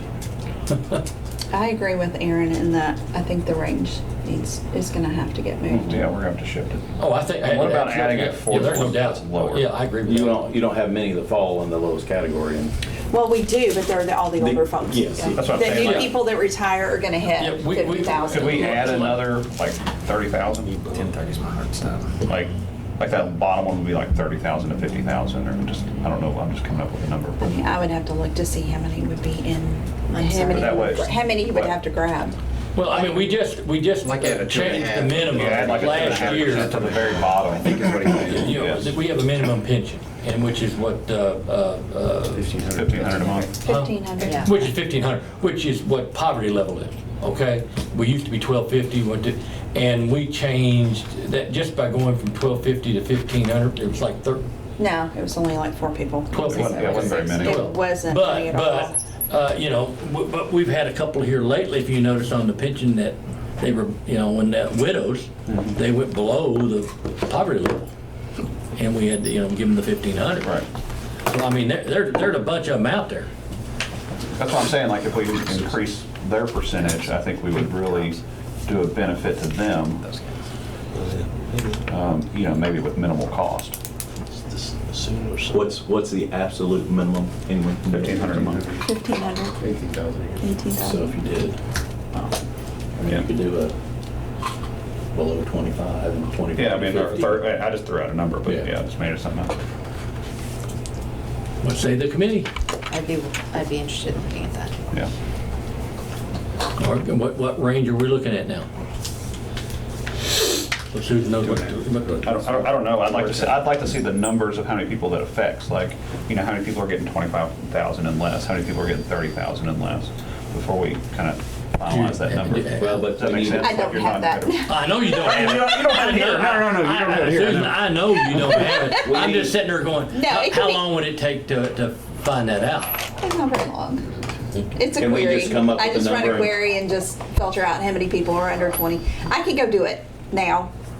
I was saying, we don't need to delay It's time to sending this to adjourn the anyway. actuarial Right. any longer, so. So, okay, Let's make but decisions, give get it me, done today. I want to reiterate that I am not here to get something to the legislator this year. No.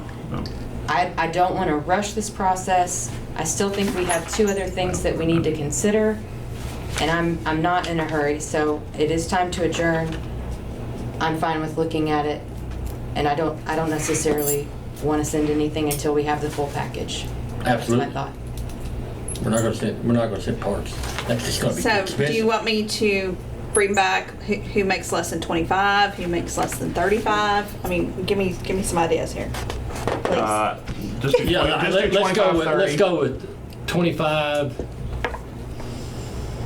Because I mean, you're already at 40,000, so. Yeah. And we talked about the 50 to 80 and over 80. And I actually wonder if maybe we need to push the top up as well as lowering the bottom. Like 60. I don't know. So do both. We'll just see what they come back. Can we do every 10 year, or every 10? Yeah, do it every 1,000? 10 years. Is that horrible? Would that be that hard? What do you want me to do? Who makes, Like the $10,000? $10,000 ranges? so do what, 10,000, 20, But then you 30? have to have a percent for each one of those. That's Well, I think we're just I mean, looking at how many No, we're just people. looking at. No, we're just trying to people. find how many people. Just getting counts. So if we say we Yeah. cut it here, it's this many people, but if we cut it here, it's, So We pick anybody up making 70 now. 10,000, 20,000, and 30,000? Well, it's gonna be about 18 the minimum, I was gonna say it so. won't be 20. Well, okay. 30. Yeah, it's gonna be, say Well, 20. no, minimum is, 18,000. 18, 15. you got people making 1250 because your disabilities didn't change. Oh. Or okay. your non-ox didn't change, so you're at 15,000. Hey, thank you. So I'll do answer 15,000. the phone when I call you. Hey, don't feel bad. He doesn't answer when I call either. And hey, I do need to talk to you, Oh, okay. so I'll be calling you shortly. As soon as we adjourn, except. Thank you all. Thank you. Thank you. Good to see you. Take care. Thank you for coming. Rob, it's always a pleasure. Is there, and just from my personal concern, why in the world are we not looking at doing something for this next legislative session, if we can get these numbers back? I just don't want to be pushed. I just don't want to be in a hurry. We have the drought plan that we still haven't talked about. We have this election amount for active members that we still haven't talked about, which is not going to be a popular conversation. We just have a lot of other things Which to one? discuss, and I'm just not, Oh, that one's easy. That one's just for, we'll bring back something on how I the feel like it's election's worth the gonna be time. done. I really do. That's not My much concern is we decision. don't have the time. That's the issue. We keep putting this off to the city's benefit. The longer we put it off, the fewer officers we're gonna have, the worse it's gonna get. There's absolutely no reason we should not be looking at putting this through legislation this given session. Especially if we're looking at doing, if we can get the numbers back, and it's an option, we need to send it and get it done and get the changes made. We can't keep putting it off. Can I ask a question? Would it be possible, since we sort of have ideas of frameworks, but we maybe don't have we don't know if it's going to be 10,000, 100, the numbers that plug in. Would it be possible for us to go through the process of developing draft bill, like a bill request of these items that are on the table, whether it's A through F or, and then, but it may end up only being A. We could strike it before it actually gets filed. But you have to have your numbers back. Yes. We put off next month to run the numbers again, then we put it off another month because we haven't reached the total ideas. We got to get the numbers sent to the actuarial if we're going to do anything. So whatever we're looking at in the future, yes, we can keep doing that, but until we have any idea what the numbers are doing, we don't know what we're going to do. You can come up with legislation all day long, as you know, but until you have the numbers, they're not going to look at it anyway. Who's not going to look at it? The people that would sign your bill. What I'm suggesting is looking at a legislator, choosing a legislator or finding a legislator who would act as a potential sponsor for a bill request to get the formulation of a bill in place, so that ultimately, if we get to a place where numbers come back that are amenable and structures can be developed that are amenable to all parties, then the fine tweaking of the language is done. Well, what we, Is that something that because it's something we've done normally in the what past. we do is when we come up with this, whatever our plan is, the law department will draft a bill as to what we want to do. Okay. And then we go down and find a sponsor. Now, Law doesn't draft the bill, law will draft the statute. Statute, It right. then goes to Right. a lobbyist. LRC and the. And then LRC, LRC is the one that really drafts the bill. Yes, right? and I work with the LRC to make sure Right. that That's how the system works. the bill is drafted. And normally we use the city lobbyist, which has not worked well at all for the last several years. You know. It's worked fine the last few years. Do what? We've not had any issues the last few years. Yeah, but I mean, but with keeping you all involved, I think, in the retired, you know, I represent the retirees, you're the fire, you're the, you know, the police. I think we can all get together and find somebody. You know, it can get done. But if anything's gonna go through, we have to have this done. Absolutely. Well, we have to have the preliminary, and then he has to get the final changes to where he does an impact statement. That goes to Frankfurt with the actual statute changes. And we have an entire other half of the board that has not had the first thought toward any of these things. And again, these are ideas. We're not saying this is what we're going to do. We Yeah. run it, we get the numbers back. If they're good, we can dive further. If they're bad, we're done. But again, Back up and the forth. longer we put it off, the less likely we are to get anything done. And the worse it's gonna get. So we need to figure out what we're gonna send and send it and be done. We can come up with other things to do later. Again, looking at the drop, well, we got the 20-year in place. The drop's a whole lot easier to implement than trying to do everything all at once. But we've got to do something and we can't keep putting it off. And the big things that need to go to the actuary are gonna be voluntary retirement, permanent occupational disability, and the COLAs. Those are the 3 items that needs to go to the actuary for them to tell us what it's gonna cost. The other 2 items are not impacted at all. The 67A500 is clarity, 67A540 is the election. That's just how the election's gonna run. So there's no actuary that is needed. No, yeah, for it's those just, 2 items. you know, the way it's very antiquated. I heard that as contribution amount Oh. of active members, not election of active members. Right. My apologies. I thought that was on the table. Yeah. Well, I Should be mean, among- that was sort of Wow. my, Sorry. my thought process It's is, just the election. Okay. It's just Well, the election, sorry. Let's add contribution of. Oh, well, No. my thought was to get the process running on the things that we think we're pretty likely to do.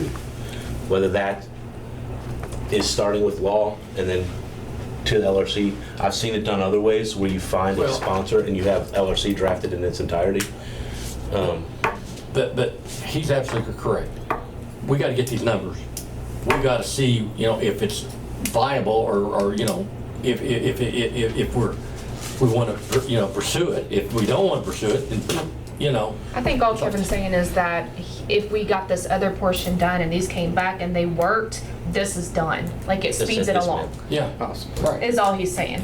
Let's I just, don't, and if it needs to be tweaked, we can tweak it, but it's for the most part I written. see what you're trying, and I don't hate it, but at the same time, this may not be, we may be having somebody work for nothing. If these numbers come back and they're astronomical, then they're working for nothing. Again, that's not what I'm saying, but to like Susan's point, if the election amount for active, or is, you know, an election piece, they can start writing the change. Yeah. If it's a, Those parts, yes.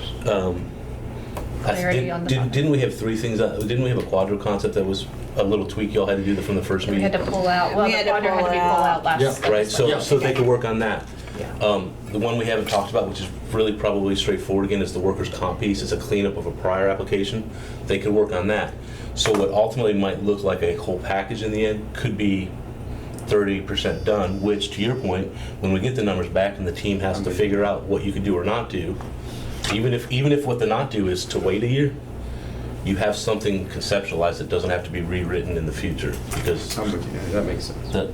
that's all I'm trying to say is time is crucial, right? I understand your point, Jeremy. And this is a way to take a little time off, because the process of writing is the process of writing. And if there are some things that the legislative committee has identified that are non-cost basis that you all would like to see done, to me it makes sense Get it done. to get it done, because then that allows the drafters to go back and forth on the more contentious issues once numbers are back.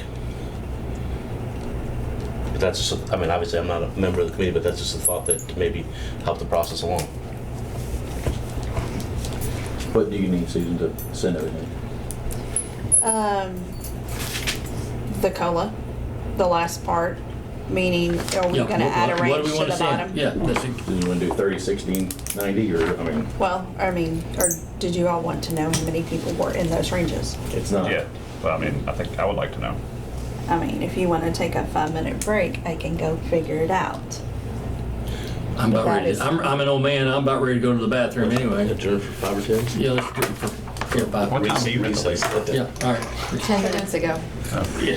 Yeah, That's what in it's, session. yeah, 12 minutes or I legit have to go. Okay, all right. All right, so, anybody 18,000 or less, we have 6 people.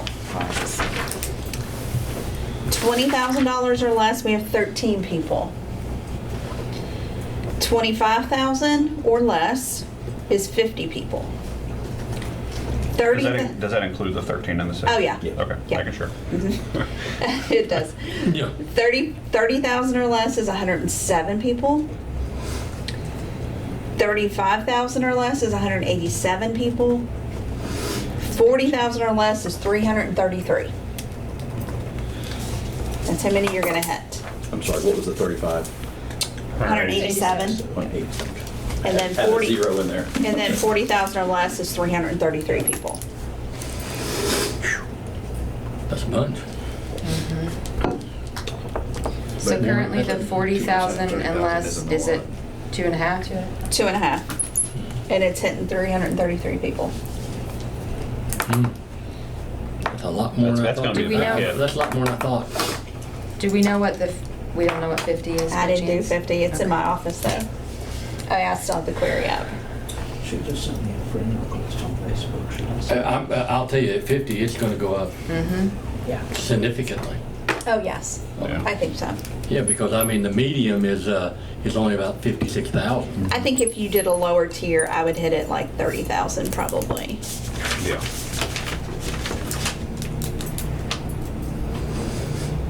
But that's, What say the committee?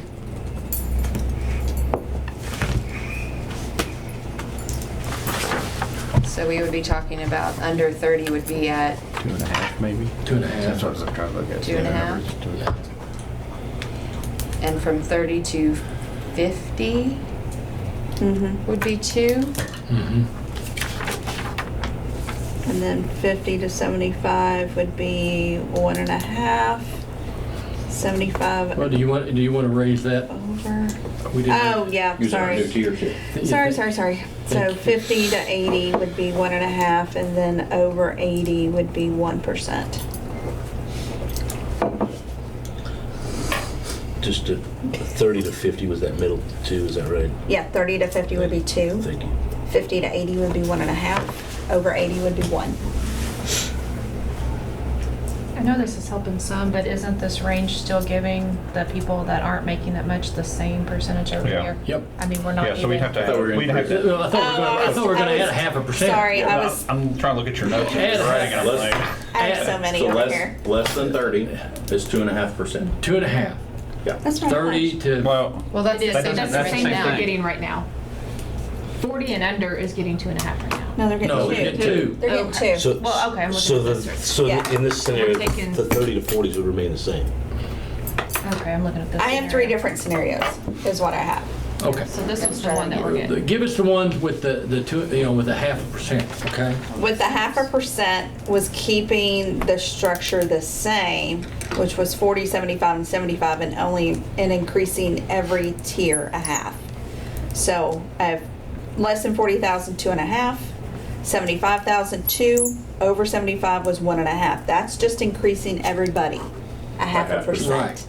Okay. Then I have the range being moved, but leaving the percentages the same, Right. which is less than 50, 2, 80, 1.5, over 80, 1. Okay. And then you have the third option, which is adding a tier at 30,000. So it's a mirror of them two together. So you'd be 30,000 would be 2.5, 30 to 50 would be 2, 50 to 80 would be 1.5, and over 80 would be 1. So that particular one encompasses, it kind of combines the other two. Does that make sense? Yes. Okay.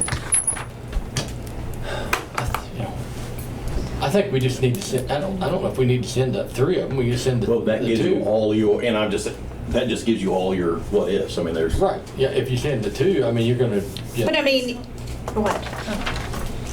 I mean, we're talking, I mean, this first scenario is under 40.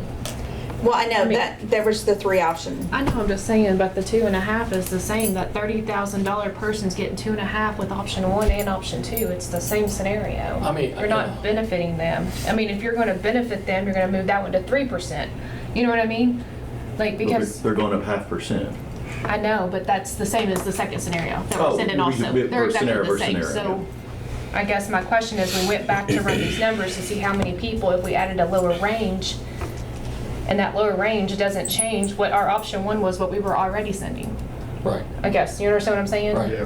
Like, if we were going to add an additional range and you wanted it under 30,000, then they would go up from one of those others, because option 1 and option 3 are the same for those people. I guess if that makes sense.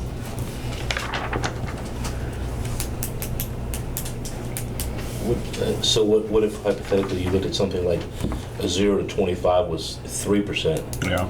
And then you would basically, in that other one where we moved the ranges, you did the up to 30, right? Because right now we're up to 50 is 2, so up to 30 was 2.5. That's I mean, all I'm saying. it's something and different. I don't mind either way, obviously. I just was saying, I know that was, everybody wanted to help the ones that made lower, and our third scenario isn't changing anything from the first scenario we were Right. sending.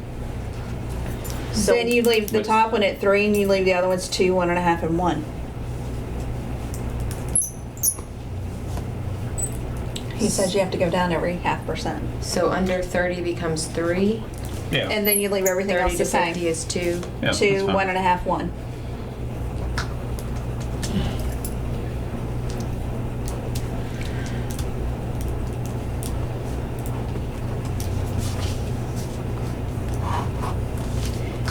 Because eventually that 30,000 is just going to drop off. Yeah.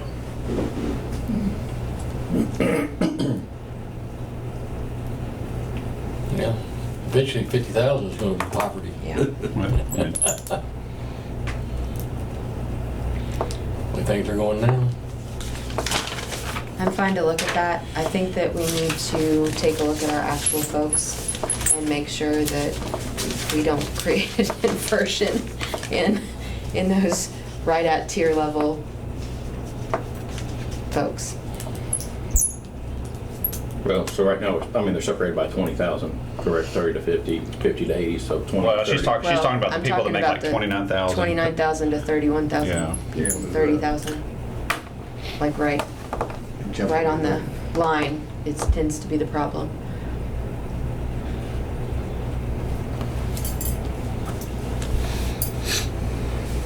Do we want to set all 3 of those scenarios? You can get away with 2, do the 2, but like I said, you just need to have some sort of idea of what it's gonna, you definitely need to have 2 varying options so you can see the difference in. Right, yeah, yeah, you don't want them real close. Personally, I like to keep, the half for where we're at. I mean, the only question I have there is, I just wonder if we ought to, like the 40 needs to come up, because I mean, it's, poverty level and everything's going up quickly. Maybe move it to 50 and then from 75 to. I think that was our second option, maybe? Yeah, Our second option was leaving the percentages the same, but moving the range only. yeah. But I'd like to, We'll move it more maybe than what we, let's move it. yeah, and a half, add the 0.5%. And move the range. So you want both? Move the range and the additional 0.5%. Is that what you're saying? Well, I'm just trying to get it down to just two, just a couple of different scenarios, so we kind of have an idea of what, like Jeremy says, one may be way out here and one may not be much at all, that kind of thing, So, Yeah. I mean, what does the committee think? I mean, come on, guys. At the moment, option 2 is going to be the cheapest, followed by option 3, and then option 1. Yeah. It's just So a that's matter the of 50, relevance. that's the 50,000 to 2.5. minimum. Since you're just moving the range, you're affecting a smaller number of people with a smaller amount of money, so that's not gonna cost very much. It does take into account the growing cost, or the growing pay at retirement. Right. And so, you know, I think moving the range is less costly to the plan than changing the percentages in any I scenario. mean, I think we need to go submit a very conservative one. I think And that's that's your At conservative. least one of them. That would be just changing that's your- the age of money range, 50, Because what I would be 80. scared of is that we send two options and they're both very aggressive and they're Yeah. very Right, big that's numbers, and exactly you're just like, screw it, right, we're not doing it at all. No, moving the range I think is gonna cost the least, like. Yeah, I think it's right. I'm really sorry I have to leave. Okay. Y'all do what you want to do. All right. So, Famous last words. It's on you. It's on you. Well, we're just sending it to the actuary to find out, right? Yep, that's all we're doing. Have a great weekend, everybody. You Stay safe. Fall break if you're Have a going. good vacation. Hopefully it's better than the last one. Yeah. Don't get out of Can you bed. get In that 90-day. Don't get out of Don't say that, I'm In getting that on the 90-day boat. COVID window. No, I'm just telling her not to get Okay, out don't of tell bed. me I gotta talk about something. So you. you've got current All right. rates increasing by 0.5%. Yes. When you stick with that one. Do we have enough Okay. votes to vote on anything else? Is it over? I don't know. And then I have Do to we move enough another votes? range, which is gonna Do be we the have to have least. 4 votes to vote Costly. or just 3 do it? So- At the current rates. Yes. Yes. yeah, because there's only, how many members are on this committee? 4? 6. 1, 2, 3, 4, Didn't Tammy get 5. added? There's 5. Tammy There's got 5. added, but- Tammy got So added. 3 of us can do it. Yes, there's Okay, there's okay. 5. So 3 can do it. Yes. Okay, that's what I just want to make sure. That's what I was Still asking. still have a quorum then. Yeah, we still got a quorum. All right. You want to sit at the big table now? All right, so we're, all right, now, I want to get this in my mind. We're going to send the first one, we're going to leave the figures the same, 40, whatever. 40, 75, and just 75. add 0.5%. Yes. All right, that. What is the second one that we're sending? Moving the range, leaving the percentages the same as what they currently are. So Okay. 50, 80, 80. But leaving the current percentages 2, 50. 1.5, and 1. So lower than 50, 50 to 80 and over 80. Yes, thank you. Okay. Do you want that third one? Or do you want to just go with the 2? I think the 2. I mean, I like the third one. I like adding that extra one to see. I hate that. Just, can what we just about- add that into one of the other ones? Can we just add that into? What about doing the 0.5% on the new ranges as your third option? Because again, you're gonna have, That's what I would like to you're see. gonna have those different scenarios. Yeah, that's what I'm talking about, adding that 30. No. Do it so No, he you wants take to your- do the range your of new 50, range. 80, 80, but doing a 2.5, 1.5, or 2.5, 2, and a 1.5. Because Yes, I'm getting very confused with all the numbers too. Yeah, he wants to take option 2, which was moving the range, And and then adding the extra percent to each one as well. 0.5%. So it would be 50,000 at 2.5, 50 to 80 at 2, over 80 would be 1.5. That would be the third option as opposed to doing the 30% Okay, that's over fine. here.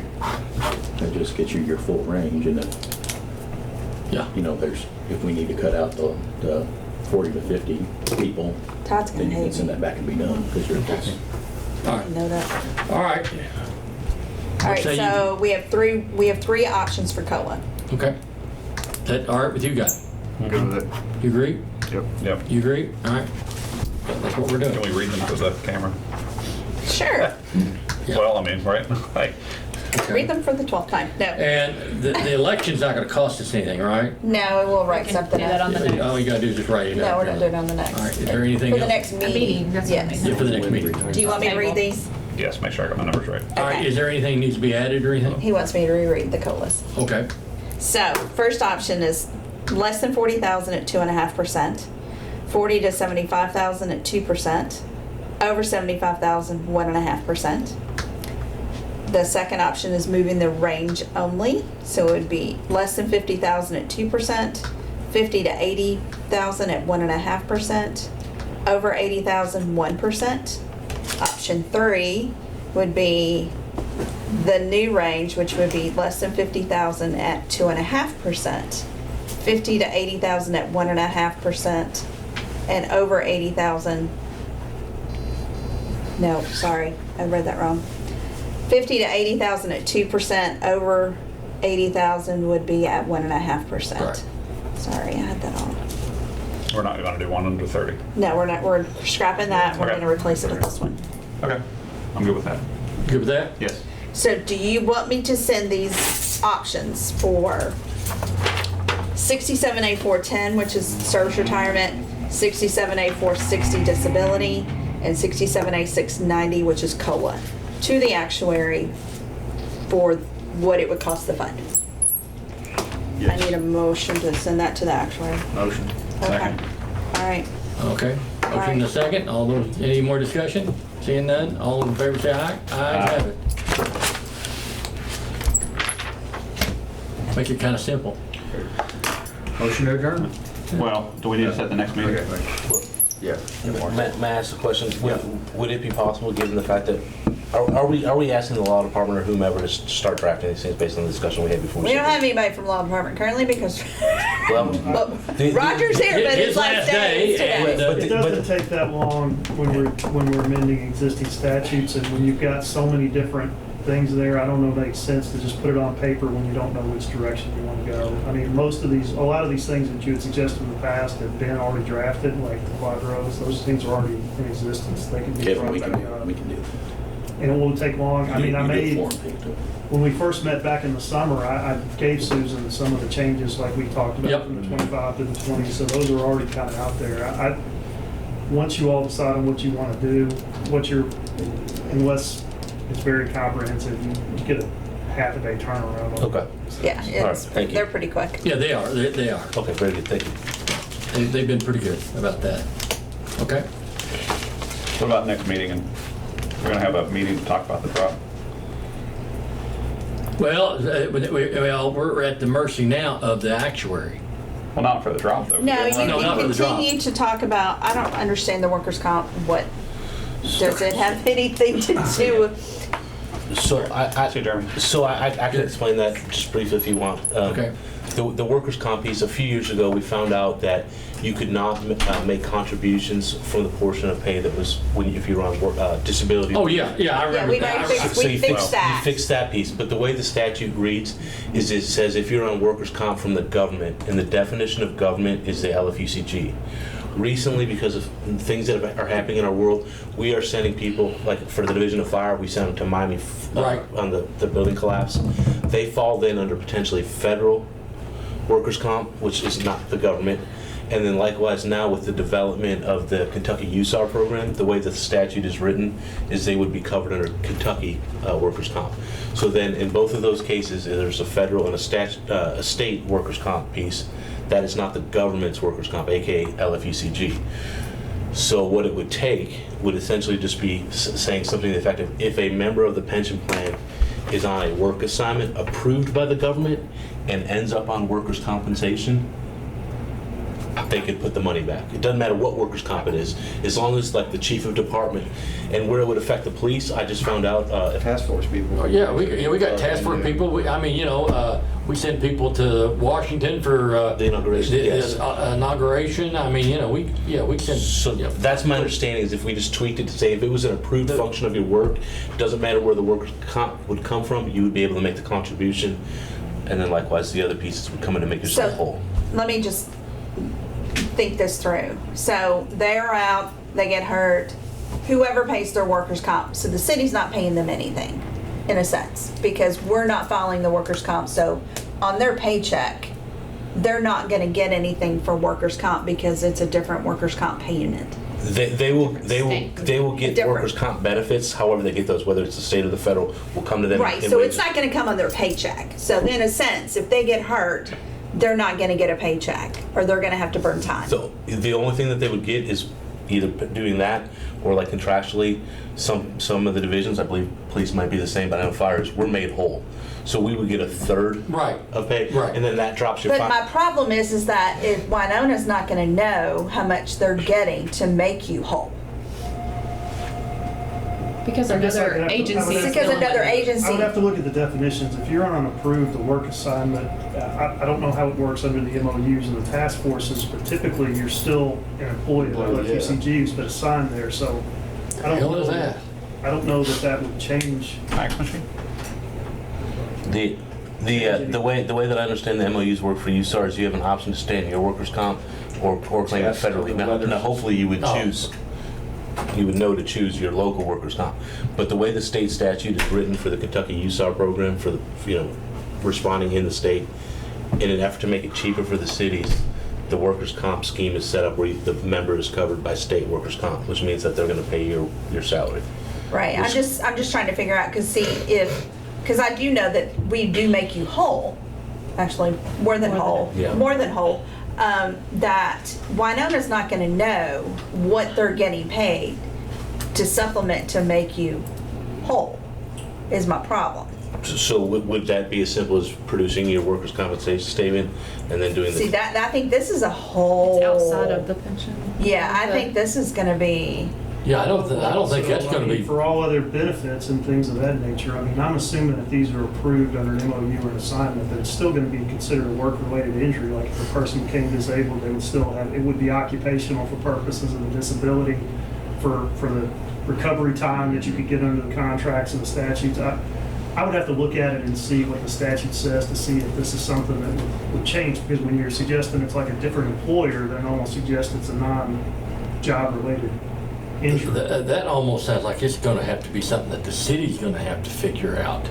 well, it appears on its surface to be very similar to the issue that we fixed internally, where the person is receiving a paycheck, it drops off because there's no pension right, credit. and that's an easy fix, because you could tell what workers' comp was paying and what the city paid that was pensionable, not Right, pensionable. but, you know. But if we're not paying the workers' comp, how is payroll gonna know what to supplement to make them And whole? that's a personal thing, what this individual doesn't want us to know, what he's getting paid.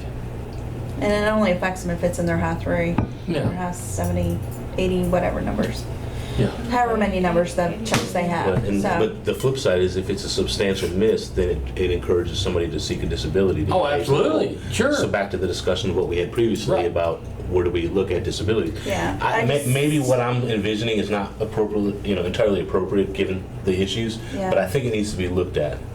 I just think, That's, I think it's it gonna- looks, it sounds to me like it's something more that the law needs to look at. And because there's some, I mean, there may be even some HIPAA law involved in Well, there and all that. There has been some initial discussion with the fire union and the Department of Law, and at the initial glance, they thought it might be best to package it with the total legislative package that the pension was looking at. But if it's ultimately not that case, I don't think so. then it maybe is not that case. I mean, right, Roger, I mean, what are your thoughts? So this is all just based on this recent legislation. I mean, again, I don't know what the statute, without reading it or under the MOUs, typically, when you're on the federal task forces and things like that, depending on the very terms, you're always still Within the an city. LFUCG employee. Yeah. You may get some protections like under federal law, like if you have an accident in a federal car or something like that. But I mean, typically, you're always still considered an employee. So Correct. I don't know. The way the state law is written, it says you shall be covered by Kentucky workers' comp. So maybe the change is that you could stay on your own employers, but it needs to be looked at because it has implications both to the city, the member, and ultimately the pension system, and it Right. drives disabilities. Maybe it's not necessarily part of the package that ultimately gets put together. I think it needs to be. But it needs to be looked at. Yeah, but I think There needs to be a lot more investigation from, Yep. over there than Yeah. here. And if that's something, I can do that on separate, outside of this then, Well, okay. if that's I mean, correct. And if it does need to touch us, then we can figure it out, but yeah. Okay. Because I know our workers' comp, we have guidelines and stuff like that we can always tweak, so. Yep. Yeah, this is something that you're always gonna have to tweak. I don't care, I mean, some of them say, they don't want to tweak it anymore. Law changes, usually almost yearly, so you're always going to have to tweak. I've been tweaking since 1992, so, Absolutely. you're always going to have to tweak. Salaries change, things change, times change. All right, so I will send this to Todd. Okay, Try to get him pinned down on an ETA. I'll let everybody know. and then we'll try to have a meeting. We probably, we have some work to rewrite or come up with something in regards to the active election, Yep, as well as trying to do some research in regards to the SERS, KPPA, paying back into the pension. yep, Transfer. Transfer, yeah, being able to transfer your funds or whatever. years of service, whatever. Yeah. Yeah, so that we'll have to do some research on, so you need to, and we are packed next week, so. Todd is not going to get it back in a week. Yeah, so I'm thinking, I'll wait, see what Todd's, see what an ETA is, I'll let everybody know. Find out what and then give me a holler or whatever, and we'll try to work out a schedule, okay? Yeah. Because Todd is never, he's never. He hasn't done something for me for the city side, the old city plan, so I need to follow up on that as well, so he said that for So, the week. it's, It was easy. I would be shocked if it was within a week, okay? Okay. All right, I will Can we, get- well, sorry, go ahead. I was gonna say, back to the drop. Can we set up a meeting just to talk about the drop? Damn. Sure. Well, it's gonna be an entire meeting plus some. Well, Aaron is out next week, so next Well, week is. I'm gone next week too, so. So, all right, well, we're busy. We're slammed next, Yeah. we're slammed next Yeah, you week. got a lot of stuff to do. Look at your packet. No, we have to go and talk to all these retirees. Yeah, the insurance changed. And they're already complaining. Insurance, Oh, how's God. insurance changing? Has your phone been lit up too? Nope, they don't call Oh. me, Tommy. Just Why call did they email. call There are me? people that will help you with Email. Medicare Check Part mine. All right, Medicare. so, okay, so, And they bill, you don't pay anything, and they bill Medicare. Sorry. in regards to the drop, I think we need stuff to hand out. We can't, do you have drops that you like? Because We really. can get you something. We need something to hand out to everybody to look at and then So they have an formulate- understanding of what it is. Yeah, so we need to It's have. been years. some stuff. I remember when I Okay. went through it before, but We need some stuff. Sure. I've got a copy of what was the proposed legislation for CRS that I could give to Matt, as well as just as a framing for the things that they considered. They consider things like, what does workers' comp look like? What does, injury look like? Just things that you need to think about. Okay. And then I have a PowerPoint presentation that I made up that I can give to Matt, and if he feels it's appropriate to share with the committee, Okay. or to review, then that's, if you guys. Do would we like to have do- stuff, I'm sure we can, but do you have anything readily available that just basically that's an overview, like this is what a drop is, let's start at the very beginning.